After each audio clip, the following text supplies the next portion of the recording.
শুরু হয়ে গেল ভূতাকা। আপনাদের সবাইকে স্বাগত জানাচ্ছি আমাদের আজকের এপিসোডে। ইমেইল যেটা আমি দেখতে পাচ্ছি, এটা পাঠিয়েছেন আমাদেরই একজন লিসেনার এবং তিনি তার মতন করে লিখেছেন। আমিও তার মতন করেই পড়ার চেষ্টা করছি, আশা করছি আপনাদের ভালো লাগবে। যেভাবে লিখছেন সেভাবেই পড়ছি। লিখেন, আসসালামু আলাইকুম রাসেল ভাই, কেমন আছেন জিজ্ঞেস করব না, কারণ আমি জানি আপনি সব সময় ভালোর দলে। আমি সুজন আহসান, চট্টগ্রাম থেকে। আমি যে ঘটনাটি মেইল করেছি তা আমার বড় আব্বুর সাথে ঘটে যাওয়া। একটা বেসরকারি প্রতিষ্ঠানে চাকরি করার কারণে স্টুডিওতে এসে ঘটনা শেয়ার করা আমার পক্ষে সম্ভব নয়, তাই ঘটনাটি মেইল করলাম। পড়ে ভালো লাগলে ভূত এফএমের শ্রোতাদের পড়ে শোনাবেন। যাই হোক, আর কথা না বাড়িয়ে সরাসরি ঘটনায় যাচ্ছি। ঘটনাটি ঘটে 1985-86 সালের দিকে। এই ঘটনাটি মহেশখালী দ্বীপের। আপনি জানেন মহেশখালী বাংলাদেশের একমাত্র পাহাড়ি দ্বীপ, তাই ওখানে প্রতিটি অঞ্চলের মধ্যেই ছিল জিন পরিতের আনাগোনা। দিন পরিবর্তন আর মানুষের বৃদ্ধির সাথে সাথে সেসব এখন কমে গেছে। যাই হোক, আমার বড় আব্বু একজন কামেল পাশ আলেম। তিনি মহেশখালী দ্বীপের শাপলাপুর সরকারি প্রাথমিক বিদ্যালয়ের শিক্ষক ছিলেন। তৎকালীন সময়ে ওই এলাকায় অত বেশি শিক্ষিত লোক ছিল না, ফলে সেখানকার লোক শিক্ষিত আর হুজুরদের খুবই সমীহ করতেন। বড় আব্বু শিক্ষকতার পাশাপাশি হাল চাষও করতেন। আপনি হয়তো জানেন মহেশখালী দ্বীপকে চকরিয়া থেকে পৃথক করেছে কুহেলিয়া নদী, আর বড় আব্বু এই কুহেলিয়া নদীর তীর ঘেঁষা উপকূলেই চাষ করতেন। ফলে নদীর চরে কেওড়া বন ওনার ক্ষেতের চেয়ে খুব একটা বেশি দূরে নয়। একদিন আসরের সময় তিনি ধান ক্ষেত দেখতে যান। তিনি সেখানে গেলে ওনার পার্শ্ববর্তী অন্যান্য চাষিদের সাথে বিভিন্ন বিষয় নিয়ে আলাপ হয়। কুহেলিয়া নদীর পানি লবণাক্ত হওয়ায় ধান ক্ষেতের পানি শুকিয়ে গেলে সেচ পাম্প দিয়ে পানি তুলে ধান খেতে দিতে হতো। বড় আব্বু যখন ধান ক্ষেত দেখে চলে আসবেন, তখন পাশের একজন চাষি ওনাকে সেচ পাম্পের পানি লাইন কোন দিক দিয়ে দিবে জিজ্ঞাসা করলেন। তিনি বললেন, পানির লাইন আমরা জমির দিক দিয়ে দেন, আমি মাগরিবের পরে এসে আপনার জমির দিকে ফিরিয়ে দেব। লোকটি তাই করে এবং পরে বিচরি চলে আসে। বড় আব্বু মসজিদে এসে নামাজ পড়ে বাসায় চলে আসেন।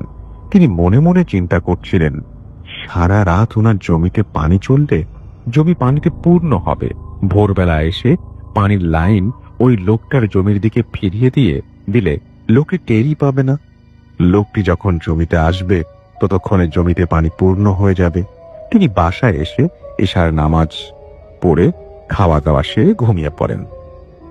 ঘুমানোর আগে মনে মনে মাথায় সেট করে রাখেন যে ওনাকে ভোরে আজানের আগে উঠে জমির দিকে যেতে হবে, জমিতে গিয়ে পানির লাইন ফিরিয়ে দিতে হবে। যথারীতি উনি ঘুমিয়ে যান। ওনার ভাষ্য মতে ঘুমানোর কয়েক ঘন্টার মধ্যেই ওনার ঘুম ভেঙে যায়, কিন্তু উনি ভেবেছিলেন ফজরের আজানের সময় বোধহয় হয়ে এসেছে, তাই তাড়াহুড়ো করে ঘুম থেকে জেগে ঘড়ির কাঁটার দিকে না তাকিয়ে যাত্রা শুরু করেন। হাই প্রিয় লিসেনার, কেমন আছেন? আশা করি ভালো আছেন। আজকের যে এপিসোডটি সেটি খুব ইন্টারেস্টিং, বিকজ বাছাইকৃত ঘটনাগুলো আমি এখানে শেয়ার করেছি। সবচেয়ে ভয়ানক ঘটনাগুলো হচ্ছে এগুলো, যেন আপনাদের শুনতে ভালো লাগে। তো আমরা বেশি কথা বলবো না, সেটা হচ্ছে আপনি চ্যানেলটি সাবস্ক্রাইব করে আপনার মতামত জানিয়ে দিতে কিন্তু ভুলবেন না, আর মাস্ট একটি লাইক করে দিবেন। তো চলুন আমরা মূল ঘটনায় ফিরে যাই। ধন্যবাদ। তখন সবে মাত্র রাত 12টা হবে। যাওয়ার পথে বাজার অতিক্রম করে যেতে হয়। তিনি যাওয়ার সময় লক্ষ্য করেন বাজারে মজুর শ্রেণীর অনেকে এখনো তাস খেলছে। তিনি তাদেরকে ফজরের আগ পর্যন্ত রাত জেগে তাস খেলার জন্য ধমকও দেন। তারা বড় আব্বুকে দেখে ফজর নাকি তখন রাত 12টা তার হিসেব না করে দ্রুত তাস লুকাতে ব্যস্ত হয়ে পড়েন এবং বলেন যে হুজুর এখনই চলে যাচ্ছি। বড় আব্বু যথারীতি ধানের জমিতে গিয়ে হাজির হন। তিনি দেখেন জমিতে পানি পরিপূর্ণ হয়েছে। তিনি পানির লাইন ফিরিয়ে দেন, তিনি চলে আসবেন এই মুহূর্তে পার্শ্ববর্তী কুহেলিয়া নদীতে কেউ একজন মাছ ধরার জন্য জাল ফেলার শব্দ, মানে ফেলছে এরকম শব্দ তিনি পান। তিনি ভাবলেন কোনো জেলে হয়তো মাছ ধরছে।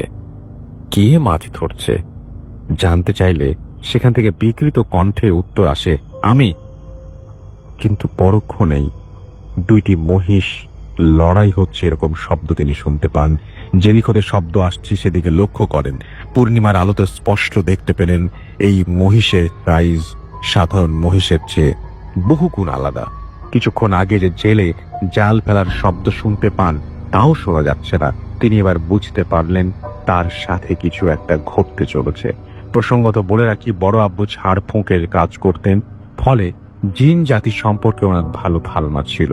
তাছাড়া যে জায়গায় তিনি চাষ করছেন সেই জায়গায় দিনের বেলায়ও ভয় পেয়ে অনেকে মারা গেছে এমন রেকর্ড আছে, যা ওনার অজানা নয়। ফলে তিনি মানসিকভাবে প্রস্তুতি নেন, কপালে আজ যা আছে তাই হবে ভেবে নিয়ে আস্তে আস্তে পেছনের দিকে হাঁটতে শুরু করেন এবং দোয়া দুরুদ পাঠ করা শুরু করেন। এক সময় পেছনে হাঁটতে হাঁটতে হঠাৎ ধানের আইলে পা লেগে যায়। তিনি লক্ষ্য করেন যে জায়গায় তিনি পড়ে গেছেন তার দুই পাশেই ইঁদুরের মাটির ঢিপি। তিনি সেখানে বসে পড়েন। তিনি সেই ইঁদুরের মাটি আর বড় আব্বুর চারপাশে ইঁদুরের মাটি নিয়ে দোয়া পড়ে ফু দিয়ে চারপাশে ছিটাতে থাকেন। এমত অবস্থায় মহিষ দুটি একে অপরকে দৌড়াচ্ছে এবং তা বড় আব্বুর চারপাশে কেন্দ্র করেই।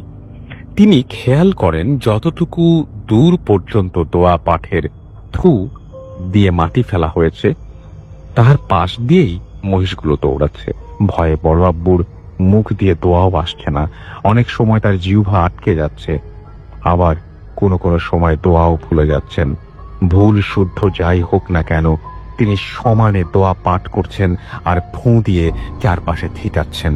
এরপর কিছুক্ষণ চলার পর মহিষ দুটি একে অপরকে দৌড়িয়ে দিগন্ত শূন্য হয়ে যায়, অথবা একে অপরকে তাড়া করে দিগন্ত শূন্য হয়ে যায়। অতঃপর বড় আব্বু বাসায় ফেরার জন্য উঠতে চেয়েও উঠতে পারলেন না।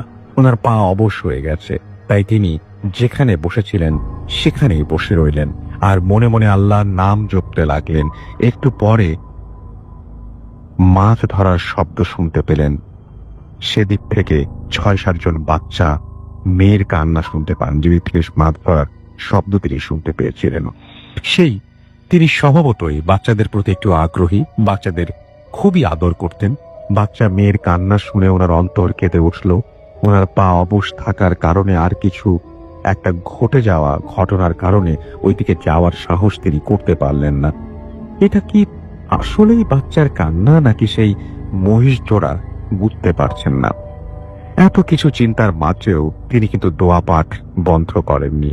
কিছুক্ষণ পর পর দোয়া পড়ে ইঁদুরের মাটি ছিটাচ্ছেন। একটু পরে কান্না থেমে যায়। তিনি এবার ভাবছেন, কান্না থামলো কেন? এটা কোনো মায়াজাল নয় তো? এবারে তিনি যা শুনলেন সেটার জন্য তিনি মোটেও প্রস্তুত ছিলেন না। গত বছর 1.5 আগে পুকুরে ডুবে যাওয়া প্রথম কন্যা জাকারিয়ার আব্বু ডাক, জাকিয়ার আব্বু ডাক। তিনি এবার নিশ্চিত হলেন একটু আগে কান্না করা বাচ্চা মেয়ের কণ্ঠস্বরও ওই মহিষ জোড়া ছাড়া আর কিছুই নয়। তিনি ভেবেছিলেন মহিষ জোড়া হয়তো চলে গেছে, তাই তিনি বাসায় ফেরার চেষ্টাও করছিলেন। এবারে তিনি আরো আশাহত হলেন এবং সাহস হারালেন। তিনি ভাবলেন মৃত্যু তাহলে খুব নিকটে চলে এসেছে। এমনি দোয়া পাঠ আর ইঁদুরের মাটি ছিটানো চালিয়ে যেতে লাগলেন। এভাবে কতক্ষণ সময় গিয়েছে তিনি বলতে পারবেন না। দূরের মসজিদ থেকে ফজরের আজানের সুর ভেসে এলো। সবকিছু নিস্তব্ধ হয়ে যায়, নীরব হয়ে যায়। আজানের পরে তিনি সাহস ফিরে পান এবং আস্তে আস্তে বাড়ির দিকে দোয়া পাঠরত অবস্থায় চলে আসেন। বাসায় এলে ওনার প্রচন্ড জ্বর আসে। পরে ওনার চেয়েও দক্ষ একজন আলেমকে দিয়ে ওনাকে ঝাড়ফুঁক করানো হয়, কিছু তো দিয়ে দেওয়া হয়। এর কিছুদিন পরে উনি সুস্থ হয়ে ওঠেন। এই ছিল ঘটনা। ভালো লাগলে শোনাবেন। আমার আরো কিছু ঘটনা আছে যা সময় করে মেইল করব। আসসালামু আলাইকুম। ওয়ালাইকুম সালাম। এবং আশা করছি যে এই ঘটনাটা আপনাদেরও ভালো লেগেছে। অ্যান্ড এখন যেটা করব সেটা হচ্ছে সরাসরি চলে যাব আমরা আমাদের প্রথম অতিথি। আমাদের প্রথম অতিথি হিসেবে আছেন আজকে আপনার ভাই, তার কাছে চলে যাব এবং তার কাছ থেকে একটা ঘটনা শুনে আসবো। আশা করছি যে এই ঘটনাটা আপনাদের অনেক বেশি ভালো লাগবে। চলুন শুরুতেই চলে যায় আপনার ভাইয়ের কাছে। আসসালামু আলাইকুম রাসেল ভাই এবং আসসালামু আলাইকুম লিসেনার্স, আশা করি সবাই ভালো আছেন। রাসেল ভাই, আজকে যেই ঘটনাটি আমি শেয়ার করব, ঘটনাটি আমার ফার্মগেট ব্রাঞ্চের একজন স্টুডেন্ট, তো নাম হলো শরীফ। তো ওর কাছ থেকে ঘটনাটি পাওয়া। ঘটনাটি ঘটেছিল ওর দাদার সাথে। ওর দাদা মানে তৎকালীন সময়, ঘটনাটির সময়টা ছিল 1966 সালের দিকে। ওই সময় উনি ইস্ট পাকিস্তান রেজিমেন্ট, যেটা আমরা ইস্ট বেঙ্গল রেজিমেন্ট বলি আমরা, তো ওই সময় ইস্ট পাকিস্তান রেজিমেন্টের নাম ছিল। তো ইস্ট পাকিস্তান রেজিমেন্টের উনি চাকরি করতেন। তো তখন চাকরিতে ঢুকেছেন, খুব বেশি দিন হয় নাই, অল্প কিছুদিন ঢুকেছেন। তো এর মধ্যে আসলে আমরা জানি যে 1965 সালের দিকে মানে পাকিস্তান এবং ভারতের সঙ্গে একটা যুদ্ধ হয় কাশ্মীর ইস্যুতে। এবং ওই 65 সালের যুদ্ধের প্রেক্ষাপটে কিন্তু বঙ্গবন্ধু 6 দফা দিয়েছিলেন। তার মধ্যে একটা দফা ছিল প্যারামিলিশিয়া বাহিনী গঠন, যে আমাদের আঞ্চলিক নিরাপত্তার জন্য। তো রাসুল ভাই, পাকিস্তানি বাহিনী কিন্তু আমাদের এই অঞ্চলের নিরাপত্তার কথা চিন্তা না করলেও তাদের যে বর্ডার, সেই চিন্তাটা কিন্তু তারা খুব ভালো মতোই করেছিল। যার কারণে ওরা যে কাজটা করত, যে পাকিস্তানের পশ্চিম পাকিস্তানের যে বর্ডারটা, ওটা নিশ্চিদ্র নিরাপত্তা ব্যবস্থা জোরদার করার জন্য মানে ওদের জওয়ানদেরকে দিয়ে যতটুকু না কাজ করাতো বা যতটুকু ডিপ্লয়মেন্ট ওখানে করাতো, বাংলাদেশের ইস্ট পাকিস্তান রেজিমেন্ট থেকে জওয়ানদেরকে নিয়ে ওই দুর্গম পাহাড়ি এলাকায় তাদেরকে ডিউটি দিত। মানে ইচ্ছাকৃত ভাবে তারা এই কাজটা করতো, যাতে করে ওই ঝুঁকিপূর্ণ জায়গাগুলোতে যাতে বাঙালিরা ডিউটি গুলো করে। তো ওই সময় 1966 সালের দিকে, 65 যুদ্ধ শেষ হওয়ার পর আপনার 66 সালের দিকে, তখন ইস্ট পাকিস্তান রেজিমেন্ট থেকে এক প্লাটুন সৈন্য, একজন সেকেন্ড লেফটেন্যান্টের বাঙালি অফিসারের তত্ত্বাবধানে পাকিস্তানের ডুরান্ড লাইন, যেটা আসলে ডুরান্ড লাইন হচ্ছে পাকিস্তান এবং আফগানিস্তানের মধ্যে সীমানা নির্ধারণকারী রেখা, যেটা অনেক আগে, প্রায় 1893 সালের দিকে ডুরান্ড লাইনটা প্রতিষ্ঠিত হয়েছিল। তৎকালীন ব্রিটিশরা এটা করেছিল। তো ওই ডুরান্ড লাইনের আসলে একটা জায়গা সেটা হলো পেশোয়ার এবং খাইবার পাস। খাইবার পাসটা হচ্ছে আপনার হলো আফগানিস্তানের মধ্যে পড়ে, এবং পেশোয়ারটা পাকিস্তানের মধ্যে। এই পেশোয়ার এবং খাইবার পাসের ঠিক মধ্যবর্তী যে ডুরান্ড লাইনের যে জায়গাটা ছিল, ওখানে খুবই দুর্গম একটা পাহাড়ি অঞ্চল ছিল। ওই জায়গাটাতে মানে পাহারা দেওয়াটা খুব কঠিন একটা কাজ ছিল। তো ওই জায়গাতে 2 প্লাটুন মানে আপনার সীমান্তরক্ষী মোতায়েন করা হয়। এর মধ্যে 1 প্লাটুন ছিল হচ্ছে পাকিস্তানি, আর 1 প্লাটুন ছিল বাংলাদেশি। তো ওখানে কোম্পানি কমান্ডার একজন পাকিস্তানি মানে মেজর ছিলেন। তো ওখানে বাংলাদেশি যে অফিসারটি, সেকেন্ড লেফটেন্যান্ট পদমর্যাদা যিনি গিয়েছিলেন, তো উনি বাংলাদেশি সোলজারদেরকে নিয়ে ওখানে যাওয়ার পরে দেখা যাচ্ছে যে ওখানে মোটামুটি কোনো মতো থাকার মতো 2টা মানে বিল্ডিং এর মতো আছে। ওটাকে ঠিক আসলে বিল্ডিংও বলা যায় না, মানে একদম মানে কোন একটা বিল্ডিং এর ভগ্নাবশেষ বলা চলে আর কি। এর মধ্যে অপেক্ষাকৃত যেটা খুবই মানে জরাজীর্ণ, এইটাতে বাঙালি সোলজারদেরকে দেওয়া হয়, যে এইটাতে তারা থাকবেন। আর যেটা অপেক্ষাকৃত ভালো সুন্দর, সেটাতে পাকিস্তানি সোলজারদেরকে দেওয়া হয়। তো তারা সেখানে তারা যে ওরকম জরাজীর্ণটাই পাবেন এরকমই তারা আশা করেছিলেন, যে তাদের ওখানেই তাদেরকে থাকতে দেয়া হবে। তো আসলে ভাই ঘরটা কেমন ছিল, মানে যতটুকু বর্ণনা পেয়েছি, ওখানে আসলে ওরকম মানে থাকার মতো কোনো খাট বা ওরকম বিছানা সেখানে ছিল না। সেখানে সবাইকে ফ্লোরিং করতে হতো, 2 পাশে ফ্লোরিং করতে হতো, মাঝখান দিয়ে হাঁটার পর ছিল। আমরা যখন হসপিটালে যেরকম দেখি আর কি, ওরকম জায়গাটা ছিল। 2 তলা বিশিষ্ট ঘর ছিল সেটা। তো ওখানে আসলে ভাই এমন ভাবে রোস্টারটা তারা করেছিল, মানে ডিউটি শিডিউলটা পাকিস্তানিরা করেছিল, যে মানে 24 আওয়ার্সই তো সীমানা পাহারা দিতে হয়। তো সেখানে দেখা যেত যে সপ্তাহের 7 দিনের 5 দিনে রাত্রের ডিউটিটা পড়তো বাংলাদেশিদের। মাত্র 2টো দিন তারা রাত্রে ঘুমাতে পারতো, আর 5 দিন মানে পাকিস্তানি সোলজাররা ঘুমানোর সুযোগ পেত। আবার দেখা যেত সকালবেলা যখন হতো, যখন সকালে ভোরের আলো ফুটবে তখন পাকিস্তানিদের সোলজারদেরকে ডিউটি দিত ঠিক বেলা 11টা পর্যন্ত। পাকিস্তানি সোলজার ডিউটি করতো, আর যখন সূর্য মাথার উপরে এবং বিকাল অবধি ওই সময় বাংলাদেশি সোলজারদেরকে ডিউটি দিত। মানে প্রখর রোদের মধ্যে, পাহাড়ি অঞ্চল, দুর্গম এলাকা, প্রচন্ড পানি পিপাসা লাগে সেখানে, ওখানে ডিউটি দিত। মানে এইভাবে যখন আরামদায়ক সময়গুলোতে তাদেরকে ডিউটি দিত। এই জন্য দেখা যেত রাতের বেলা ঘুমানোর সময়টা তারা খুব কম পেতেন, মানে 2 দিন মাত্র রাতের বেলা একটু কন্টিনিউ তারা ঘুমাতে পারতেন।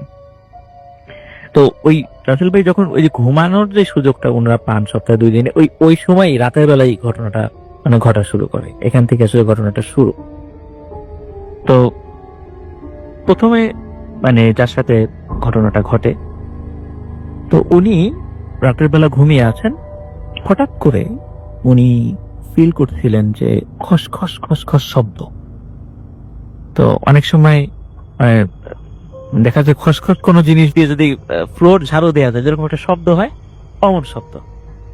তো উনি চিন্তা করছিলেন হয়তো বা এমনিতেই শব্দ আসছে, কিন্তু উনি ভালো করে কি মনে করে একটু শোয়া থেকে মাথা উঁচু করে দেখলেন শব্দটা কোথা থেকে আসে। আসলে একটু বলে রাখি, দুর্গম পাহাড়ি এলাকা, ওখানে কোনো ইলেকট্রিসিটি ছিল না। আর ওই সময় সেই 66 সালের কথা তো আরো ভয়াবহ অবস্থা, ইলেকট্রিসিটির কথা আজ কল্পনাই করা যায় না সেখানে। তো চাঁদের আলো ওই জানালা দিয়ে ঢুকতো, তো ওই অতটুকুতে রাতের বেলা যতটুকু দেখা যেত আর কি। তো রাতের বেলা ওই খসখস শব্দে তো উনি চাঁদের আলোতে দেখছিলেন যে ঠিক হাঁটার যে করিডোরটা, মানে 2 পাশে তো থাকার জায়গা, হাঁটার যে করিডোর, সেই করিডোর দিয়ে কিছু একটা মানে এই যে ক্রলিং করে আসছে, মানে হামাগুড়ি দিয়ে সামনের দিকে এগিয়ে আসছে। অনেক সময় আমরা দেখি যে হাতে অস্ত্র নিয়ে আর্মিরা যেভাবে মাটিতে ক্রলিং করে এগিয়ে যায়, ঠিক ওরকম করে মনে হচ্ছে কিছু একটা আসছে। আর সেটা দেখে যতটুকু মনে হচ্ছে মানে ছায়া মূর্তির মতো, মানে কালো কুচকুচে ছায়া মূর্তির মতো, কিন্তু আকারে বেশ বড়, ঠিক মানুষের মতোই কিছুটা মনে হচ্ছে আর কি। এরকম ক্রলিং করে আসছে এবং খসখস শব্দ হচ্ছে। তখন উনি প্রথম দিকে চিন্তা করছেন হয়তোবা মানে এমনিতে তো কম ঘুমানো হয়, হয়তোবা চোখে নিয়ে হয়তোবা অন্য কিছু দেখছেন বা ভুল দেখছেন এরকম কিছু। তুমি দেখলেন না, আসলেই ঠিক। তখন ওনাদের কাছে কিন্তু রাসেল ভাই কিছু কিছু ছোট ছোট টর্চের মতো কিছু দেয়া হয়েছিল, মানে বাতি দেয়া হয়েছিল। তো ওই জিনিসগুলো ব্যাটারিতে চলতো, রাতের বেলা ডিউটি করার জন্য ওনারা ওই জিনিসগুলো ব্যবহার করতেন। তখন ওনার বিছানার পাশে, বালিশের পাশেই ওই জিনিসটা ছিল। উনি ওই জিনিসটা নিয়ে সাথে সাথে আলোটা জ্বালান। আলোটা জ্বালিয়ে দেখেন না ওখানে কিছু নাই, সাথে সাথে শব্দটা, খসখস শব্দটাও মিলিয়ে যায়। তখন উনি চিন্তা করেন যে যারা সঙ্গী আছে তারা তো অনেক সারাদিন অনেক কষ্ট করেছে, ঘুমাচ্ছে, এখন আর তাদেরকে ঘুম থেকে জাগাবো না, সকালে বিষয়টা বলবো। তো সকাল হয়ে যায় রাসেল ভাই, উনি আসলে ওই কথাগুলো মানে বলার মতো সুযোগও পান নাই কাউকে, মানে এতটা প্রেসারে ছিল বিভিন্ন ব্যস্ততার মধ্যে যে উনি কাউকে যে কথাগুলো বলবেন সেই সুযোগটাও পায় নাই। আর উনি বিষয়টা একটু অ্যাভয়েড করে যাওয়ার চেষ্টা করছেন, যে এর বললে পারে হয়তো সঙ্গীদের মধ্যে একটা উত্তেজনা সৃষ্টি হতে পারে, ভয় পেতে পারে, এই জন্য বলে নাই। আর তাছাড়া দেখা যাচ্ছে রাসেল ভাই সশস্ত্র বাহিনীতে এই সমস্ত বিষয়গুলো কিন্তু কোনো পাত্তা দেওয়া হয় না স্বাভাবিকভাবেই, তারা এগুলো অতটা বিশ্বাসও করেন না, এই জন্য ওইভাবে উনি বলেনও নাই। এর মধ্যে রাসেল ভাই ওনারা খেয়াল করছিলেন যে ওনাদের যে পাকিস্তানি যারা ওনাদের যে কলিগ যারা আছেন, যে সমস্ত জওয়ানরা ওনাদের সাথে ডিউটি করে, তারা তার চেহারা মলিন, তারা কিছু একটা নিজেরা কানা ঘোষা করে কিন্তু ওদেরকে কিছু বলে না। তো ওনারা চিন্তা করেন কি ব্যাপার, ওদের কি সমস্যা হয়েছে যে ওরা কিছু বলে না কেন, বা ওরা জিজ্ঞেসও করেন না। স্বাভাবিকভাবেই পাকিস্তানিরা বাঙালি সোলজারদেরকে কিন্তু বিভিন্ন ভাবে হেয় প্রতিপন্ন করতো, বিভিন্ন আজে বাজে শব্দ ব্যবহার করে হেয় প্রতিপন্ন করতো। তো যার কারণে স্বাভাবিকভাবে এত ডিজিটাল কাছে আমরা গল্পটা, তারপরে আমরা দেখা যেত যে আপনার ওরা ওই বিষয়টা আর বলে নাই, কিন্তু ওরা ফিল করছিলেন যে কিছু একটা হচ্ছে। তারপরে আপনার পরবর্তী আবার যখন ওই রাতে যেদিন ঘুমানোর ডিউটি মানে এটা আসলো আর কি, আসার দিন, ওই দিন আরেকজন যিনি বাংলাদেশি জওয়ান ছিলেন উনি ওই দিন আরেকটা বিষয় ফিল করছিলেন।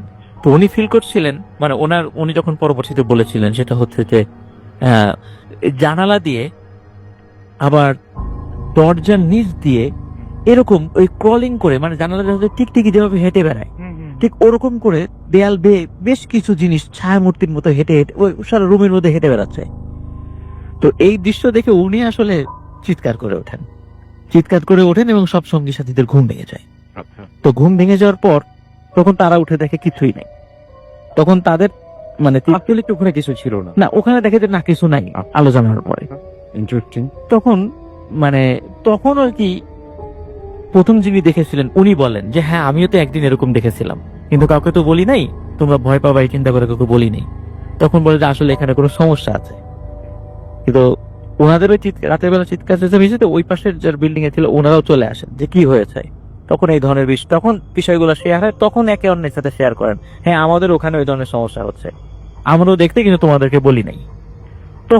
তখন বিষয়টা মানে পুরো ক্যাম্পে একটা আলোচিত বিষয় হয়ে দাঁড়ায় যে এরকম ঘটনা দুই জায়গাতেই ঘটছে, এখন কি করা যায়। তখন ওখানকার অফিসার যিনি ছিলেন উনি দিলেন যে রাতের বেলা পাহারা বসাতে হবে, পাহারা বসে দেখি কেউ আসে কিনা, এরকম রাতের বেলা আমরা পর্যায়ক্রমে ডিউটি দেবো। তো ওই ডিউটির দায়িত্ব রাতেল ভাই বাংলাদেশের সোলজারদেরকে দেওয়া হয় যে রাতের বেলা তোমরা ডিউটি দিবা এই ভয়ঙ্কর একটা কাজে। তখন ওনার ডিউটিতে বসেন। তো বসার পরে রাসেল ভাই একজন বাংলাদেশি জওয়ান যিনি, তো উনি যখন ডিউটি দিচ্ছেন রাতের বেলা হঠাৎ করে দূর থেকে উনি লক্ষ্য করছিলেন যে রাসেল ভাই যে অনেক সময় আমরা দেখি যে রাতের বেলা কুকুর বা বিড়ালের চোখগুলো জলজল করে, তখন উনি দূর থেকে ফলো করছিলেন যে অনেকগুলো চোখ জলজল করছে। তো দেখে মনে হচ্ছিল যে নেকড়ের চোখ এরকম মনে করছিল উনি। তখন উনি চিন্তা হয়তো পাহাড়ি নেকড়ে হতে পারে, অ্যাটাক করার জন্য রাতের বেলা আসতে পারে। এই চিন্তা করে উনি নেকড়েদেরকে তাড়ানোর জন্য উনি ফায়ার করেন। তো উনি দেখলেন যে ফায়ার করলে তো নেকড়েরা চলে যাওয়ার কথা, কিন্তু তা কিন্তু হচ্ছে না, বরং চোখ যেখানে ধরেন যে 10টা ছিল সেখানে মনে হচ্ছে এখন 20টা, কিছুক্ষণ পর আরো বাড়ছে। কিন্তু সে এবং চোখগুলো মনে হচ্ছে আস্তে তার কাছে আসছে, আরো বেশি জলজল করছে। তখন উনি আবার ফায়ার করেন, কিন্তু ফায়ারে আসলে কোনো লাভ হয় না, মানে ওই জিনিসগুলো যায় না, বরং আরো কাছে আসছে এমন মনে হচ্ছে। তখন উনি সত্যি ভয় পেয়ে যান মারাত্মক। তখন উনি সেন্সলেস হয়ে যান ওখানে। ফায়ারের শব্দে যখন অন্যরা প্রথম দিকে মনে করেছিল যে হয়তো বা এমনি অনেক সময় সতর্কতামূলক ফায়ার করা হয়, যখন বারবার ফায়ার করছিলেন তখন লোকজন চলে আসে যে কি হয়েছে, দেখুন সেন্সলেস হয়ে পড়ে আছেন, তাকে উদ্ধার করা হয়। তখন উনি ঘটনাগুলো বলেন রাসেল ভাই। এরপর রাতের বেলা রাসেল ভাই যখন ওনার ডিউটিতে যেতেন তখন অনেক বড় আকৃতির মানে পাহাড়ি কুকুরের মতো রাতের বেলা কুকুর দেখতেন ওনারা। কিন্তু লোকাল যে সমস্ত লোকজন ছিল তাদের কাছে শুনে বলে যে আমরা কিন্তু কখনোই এই ধরনের জিনিস দেখি নাই। স্থানীয় যারা তাদের সাথে যখন কথা বলেছে তারা বলেছে আমরা কখনো এই ধরনের জিনিস দেখিনি। কিন্তু আসলে ভাই এইখানে তাহলে কি এমন ঘটনা আছে যার কারণে ওরা এই বিষয়টা দেখছেন? পরবর্তী লোকালি লোকজনের কাছ থেকে জানা যায় ওখানে একটা ছোটখাটো একটা জনপদের মতো ছিল। হঠাৎ কোনো একটা কারণে, কোনো একটা অসুখে, কি অসুখ কেউ বলতে পারে না, হঠাৎ করে কোনো একটা অসুখের কারণে ওই জনপদের প্রায় সবাই মারা যায়। হ্যাঁ, হাতে কোনো কয়েকজন জীবিত ছিল, ওনারা ওই জায়গা ছেড়ে চলে যায়। আর ওই যে বিল্ডিং গুলো রাসেল ভাই যেটা ছিল ওনারা যেটা থাকতেন এটা কিন্তু ওই জনপদেরই, মানে যেগুলো একটু পাকাপোক্ত বাড়ি ছিল ওইটা। কিন্তু কি যে অসুখ ছিল বা কি হয়েছিল এখনো পর্যন্ত কেউ জানে না। এরপর থেকে রাসেল ভাই ওই জায়গাতে ডিউটি দেওয়া বন্ধ করে দেওয়া হয়, ওনারা ওখান থেকে চলে আসেন। তারপরে ওইখানকার অবস্থা যে কি আর পরবর্তীতে জানা যায় নাই, কারণ ওটা তো আমরা তো সবাই পাকিস্তানের ওই জায়গাতে কি হবে স্বাভাবিক জানার কথাও না। তো এটাই ছিল আসলে ঘটনা। আপনি আরো একবার সবাইকে বলে দেন যে আপনি কোথা থেকে ঘটনাটা শুনেছেন। আপনি একজন স্টুডেন্ট, রাইট? স্টুডেন্ট আপনাকে আমার স্টুডেন্ট, হ্যাঁ রাসেল ভাই, এটা হলো আমার ফার্ম গেট ব্রাঞ্চের ঘটনা। তিনি কি এখনো বেঁচে আছেন? না, উনি বেঁচে নেই, উনি মারা গেছেন। তার দাদার সাথে ঘটনা তো, উনি মুক্তিযুদ্ধে যথেষ্ট মানে সংগ্রাম করেছিলেন, কারণ ওই যখন যোদ্ধা একজন উনি, হ্যাঁ ইস্ট পাকিস্তান রেজিমেন্টে ছিলেন উনি। তো উনি ওই সময় ওই জায়গাটাতে গিয়েছিলেন, ওনার মানে ওই একটা এক্সপেরিয়েন্স। স্বাভাবিক আর্মির এক্সপেরিয়েন্স আসলে আমরা খুব একটা বেশি পাই না এই সমস্ত জায়গাগুলোর, কারণ ওরা এগুলো শেয়ারও করতে চায় না, করা উচিত না। আমি সেই জন্য বললাম যে একটু সংক্ষিপ্ত করে বলতে। যাই হোক, থ্যাংক ইউ ভেরি মাচ। এবং সবচেয়ে বড় কথা হচ্ছে সেই জায়গাটা যদি আপনি কল্পনা করেন এবং ওই সময়ের ওই মুহূর্ত যদি কল্পনা করেন, যে কেউ মানে ভয় পাবেই, এটা কোনো মানে ইয়ে নাই আর কি। এবং মানে এরকম জায়গা ছিল আমরা সাধারণ মানুষরা যায়, যে থাকা তো দূরের কথা, যাওয়ারই সাহস পাবো না। তো যাই হোক, এলাকা মানে এমন দুর্গম পাহাড়ি এলাকা, ওটা মানে আমি রাসেল ভাই নেটে দেখেছিলাম স্টিল নাও ওই খাইবার পাস এবং পেশোয়ারের ওই জায়গাটা এখনো জনমানব শূন্য। Thank you so much. আমি তো যাই হোক, আমরা সেটাই বলছিলাম যে ওই রকম জায়গায় মানে থাকাটা এবং ওইরকম জায়গায় এরকম কোনো কিছু দেখা আসলে একটু অন্যরকম একটা এক্সপেরিয়েন্স। ওই যাই হোক, এখন যেটা করব সেটা হচ্ছে সরাসরি আমাদের কিছু আমাদের যে আপনারা যারা লিখছেন ফেসবুকে এবং আপনারা যে সমস্ত ঘটনা শুনে যা বলছেন সেটা একটু পড়ে আসব। এবং আমাদের এখানে অনেকেই লিখছেন দেখতে পাচ্ছি। আমাদের ইন্টারনেটের অবস্থা দেখি পড়তে পারি কিনা, ইনশাল্লাহ পড়তে পারবো। আমি অনেককেই দেখতে পাচ্ছি আমাদের এখানে লিখছেন এবং অনেকেই আমাদের সঙ্গে আছেন। আমি বরং একটু পরে আপনাদের এটা পড়ে শোনাচ্ছি। আমি দ্বিতীয় ঘটনায় চলে যাই, আমাদের দ্বিতীয় অতিথির কাছে। আপনার নামটা প্লিজ একটু বলবেন, কোথা থেকে এসছেন সেটা বলবেন এবং তারপরে আপনার ঘটনায় যাব প্লিজ। ধন্যবাদ রাসেল ভাই, আসসালামু আলাইকুম। ওয়ালাইকুম সালাম। ধন্যবাদ নিসানাদকে, আসসালামু আলাইকুম। তো রাসেল ভাই, আমি রাজশাহী সোহাগ, আমি মিরপুর 1 থেকে এসেছি। তো আমি আজকে যে ঘটনাটা বলবো সেই ঘটনাটা আমার নিজের সাথে, এর আগেও আমি বলেছি রাসেল ভাই যে আমার নিজের সাথে এমন কিছু ঘটনা ঘটে যেগুলা আমি আপনাকে এর আগেও বলেছিলাম। তো সেরকমই একটা ঘটনা। আমি এই ঘটনায় যাওয়ার আগে একটা ছোট্ট একটা ব্রিজের নাম বলবো, যে ব্রিজটা হচ্ছে সালেপুর ব্রিজ। মানে আমরা ঢাকা থেকে বের হওয়ার সময় আমিনবাজার নামের একটা জায়গা পড়ে, এই জায়গার পরে এই ব্রিজটার অবস্থান। ছোট্ট একটা ব্রিজ, কিন্তু এই ছোট্ট একটা ব্রিজ সম্বন্ধে যদি আমি একটু বলতে চাই তাহলে ব্রিজটা সম্বন্ধে এরকম হবে যে আমি অনেক ড্রাইভার বা অনেক পিক আপ ভ্যান ড্রাইভার এদেরকে আমি জিজ্ঞেস করেছিলাম, মানে আমার ঘটনার পরে আমি জিজ্ঞেস করেছিলাম যে অ্যাকচুয়ালি এই ব্রিজটার এখানে কি হয়। তো ওনারা এরকম ভাবে আমাকে বর্ণনা করেছিল যে মাঝে মাঝে অনেক রাত্রে যখন গাড়ি চালিয়ে নিয়ে আসে তখন অনেক ড্রাইভার দেখে যে ব্রিজটা 3টা মনে হয়, 2টা মনে হয়। মানে এটা কি হ্যালুসিনেশন বা ভুল কিছু সেটা না, কারণ কিছুদিন আগেও অলমোস্ট আগস্টের হচ্ছে 20 বা 22 তারিখের দিকে ওখানে একটা অ্যাক্সিডেন্ট হয়েছিল। একটা কার হচ্ছে প্রাইভেট কার, 3জন যাত্রী সহ ওই ব্রিজ থেকে নিচে পড়ে যায়। অলমোস্ট এখন অবধি কোনো মানুষ বা ওই কারটার কোনো হদিস পাওয়া যায় না। এখানে অনেকগুলো কোস্টার স্পিড বোর্ড নিয়ে আসছিল, নৌবাহিনী থেকে লোক নিয়ে আসছিল, বাট এখানে এতটুকু একটা জায়গার মধ্যে কিভাবে এই প্রাইভেট কারটা হারিয়ে গেল, কোথায় হারালো কেউ জানে না। আপনার সামনেই একদম এটা মানে ঘটনাটা ঘটেছে কিছুদিন আগে, মানে এই অগস্টের হচ্ছে 20-22 তারিখের দিকে এই ঘটনাটা ঘটেছে, 2 মাস আগে, 2-1.5 মাস আগে।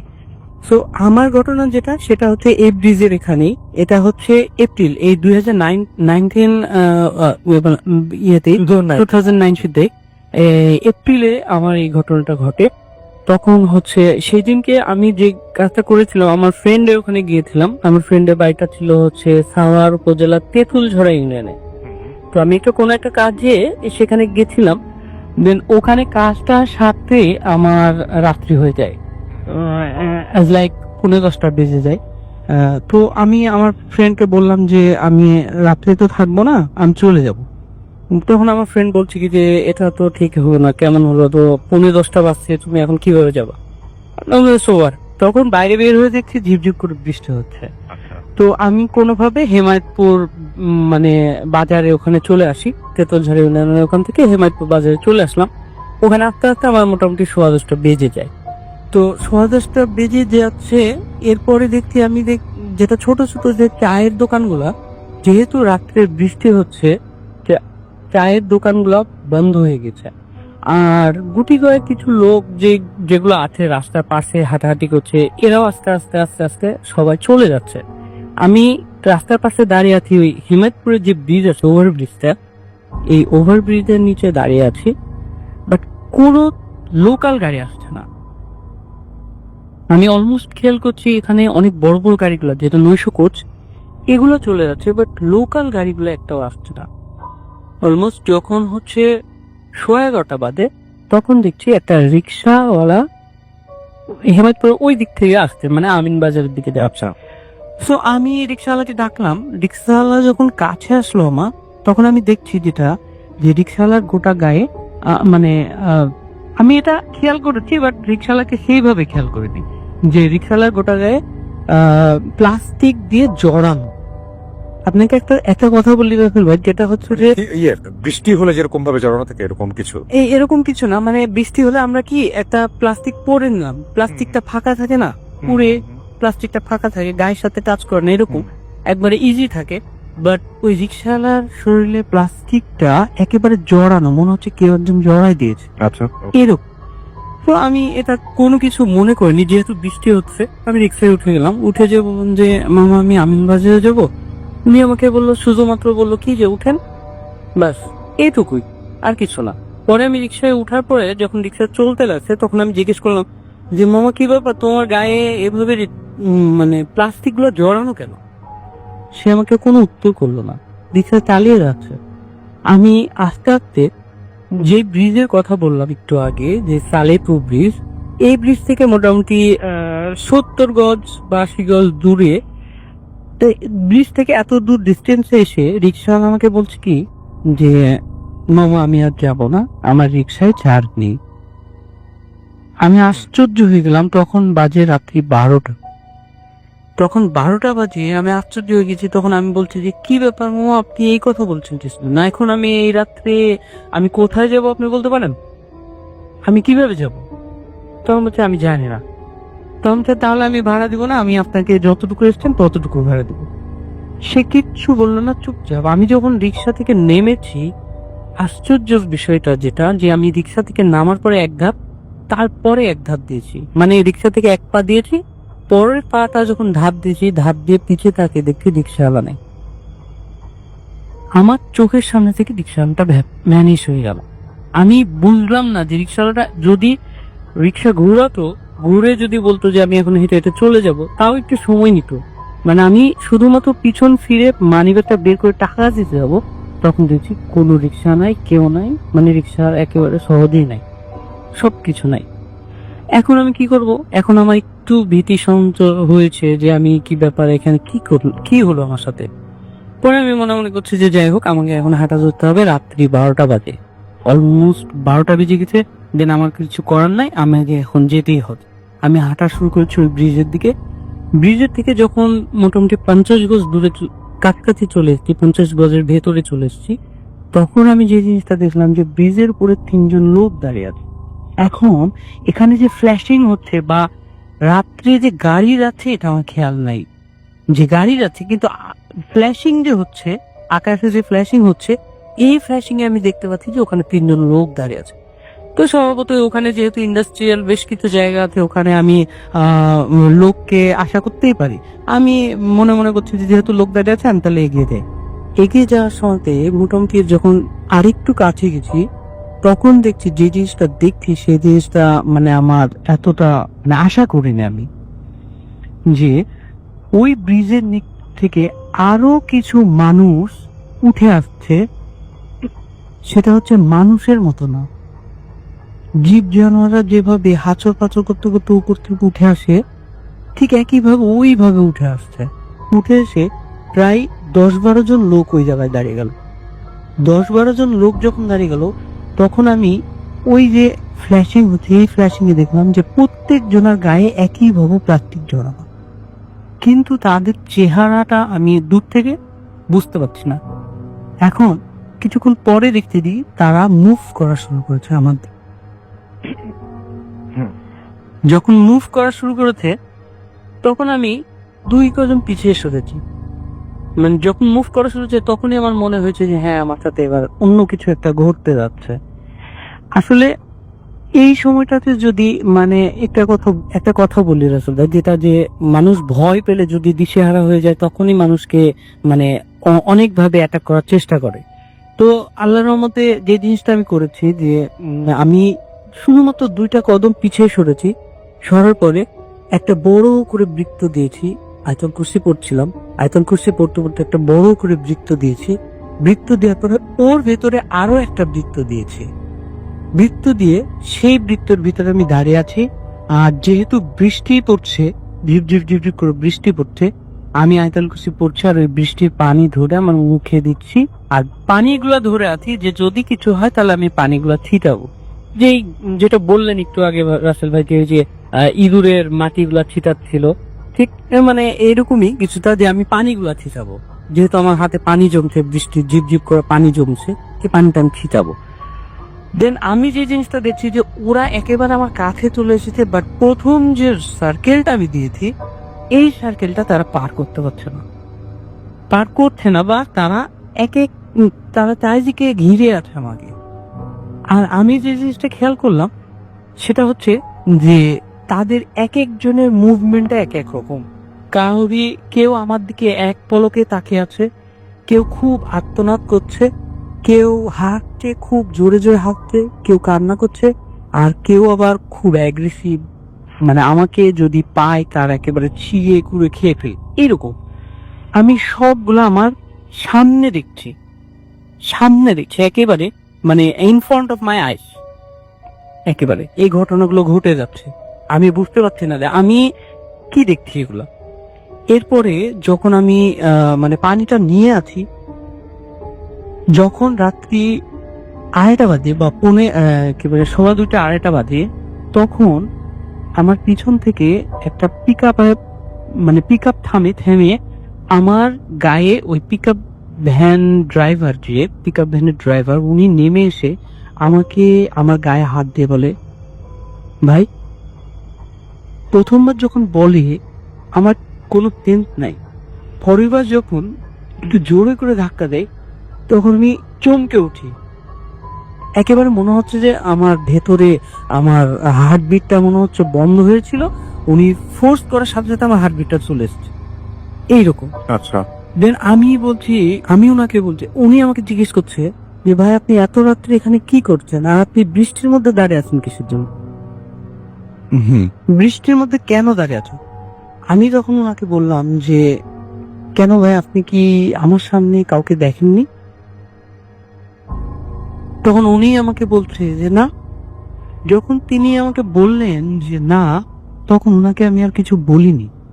তখন আমি বলছি, উনি আমাকে জিজ্ঞেস করলো যে আপনি কোথায় যাবেন, তখন তো আমি মিরপুর 1 যাব। আনফরচুনেটলি ওই লোকটাও মিরপুর 1 যাবে। তখন আমাকে বলল যে আপনি আমার গাড়িতে একটু বসেন, আমি আপনাকে ড্রপ করে দিচ্ছি। একটা জিনিস কি রাসেল ভাই, আপনি মাঝে মাঝে যে কথাটা বলেন যে বিশ্বাস করা বা না করাটা আপনার ব্যাপার, যে কথাটা বলেন, অ্যাকচুয়ালি যারা ভুক্তভোগী ভিকটিম যারা, তারা জানে যে অ্যাকচুয়ালি জিনিসটা কি হয়। আর ওই যে লোকটা আমাকে নিয়ে এসে 1 নম্বরে নামিয়ে দিল, আর যে লোকটা আমাকে রিকশায় করে নিয়ে আসছিল, এই দুটার মধ্যে পার্থক্য তো এখন একেবারে পরিষ্কার, যে একজন আমার ভালো করার জন্য চেষ্টা করেছে, একজন আমার খারাপ করার চেষ্টা করেছে। আমি এর আগে বলেছিলাম, আপনার মনে আছে, যে আমার একটা হুজুর, রাজশাহীতে আমার যে হুজুর আছেন, উনি আমাকে বলেছিল যে সোহাগ, তুমি যেখানেই জানো কেন, কোনো একটা কিছু বা কোনো একটা শক্তি তোমাকে আয়ত্ত করার চেষ্টা করে বাট পারে না। এরকমও যদি কিছু হয়, তারপরও সেই দিনও হয়তো রাত্রে, বাট দে আর ট্রাইং, আমাকে আয়ত্ত করার চেষ্টা করছে বাট পারেনি। আসলে আমি যে জিনিসটা বলতে চাই, যে যারা এই জিনিসগুলো দেখে, সামনাসামনি দেখে, যে তাদেরকে অনেকেই কিন্তু হেয় প্রতিপন্ন করে যে মিথ্যা কথা, বানানো কথা, কিন্তু একজন মানুষ কতটা বানাতে পারে? লিসেনারদের কাছে প্রশ্ন, যে একজন মানুষ কতটা বানাতে পারে। ঠিক আছে, এই ছিল আমার ঘটনা। ধন্যবাদ ভাই। থ্যাংক ইউ সো মাচ আপনাকে ঘটনার জন্য, আপনাকে অনেক ধন্যবাদ। এবং আমি দেখতে পাচ্ছি আমাদের যে রেডিও ফুর্তির যে ভূত এফএম যে পেজটা রয়েছে, সেই পেজে অনেকেই লিখছেন আপনারা, এবং আপনারা লিখছেন এমডি আলামিন হুসাইন আমাদের লিখেছেন রাসূল ভাই, আচ্ছা, তিনি লিখেছেন যে আচ্ছা তিনি আমাদের সাথে সবসময় আছেন, তিনি জানিয়েছেন, এবং তিনি রেডিও এবং ভূত এফএম তিনি রেগুলার শোনেন এবং কমেন্ট সবসময় পড়া হয়, এই সমস্ত বিষয়ে তিনি লিখেছেন। থ্যাংক ইউ ভেরি মাচ আমাদের সাথে থাকার জন্য। চলে যাচ্ছি আবারও আফনান ভাইয়ের কাছে, এবং তার যে দ্বিতীয় ঘটনাটি সেটা শুনে আসবো। আশা করছি এই ঘটনাটা আপনাদের কাছে অনেক ভালো লাগবে। চলুন। আসসালামু আলাইকুম লিসেনার। ভাই, এই ঘটনাটি বেশ ছোট, মানে একদম বেশ ছোট, একদম ছোট ঘটনা। জি। তো বেসিক্যালি এই ঘটনাটি আসলে আমার বলার কথা ছিল না, আপনার সঙ্গে একজনের আশা ছিল। খুলনা থেকে যে সাধারণত যে স্টোরি গুলা যারা আমাকে সাধারণত দেয়, ওদেরই একজন আসার কথা ছিল, কোনো কারণে আসতে পারে নাই। ওর রিকোয়েস্টে ওই ঘটনাটি আজকে আমি আমার সেকেন্ড স্টোরি হিসেবে বলবো। স্টোরিটা ছোট, একটা লাশের ঘটনা। ঘটনাটির সময় ছিল রাসেল ভাই 2004 সালের দিকে। খুলনার দাকোপ উপজেলার বৈটাঘাটা গ্রামের ঘটনা এটা।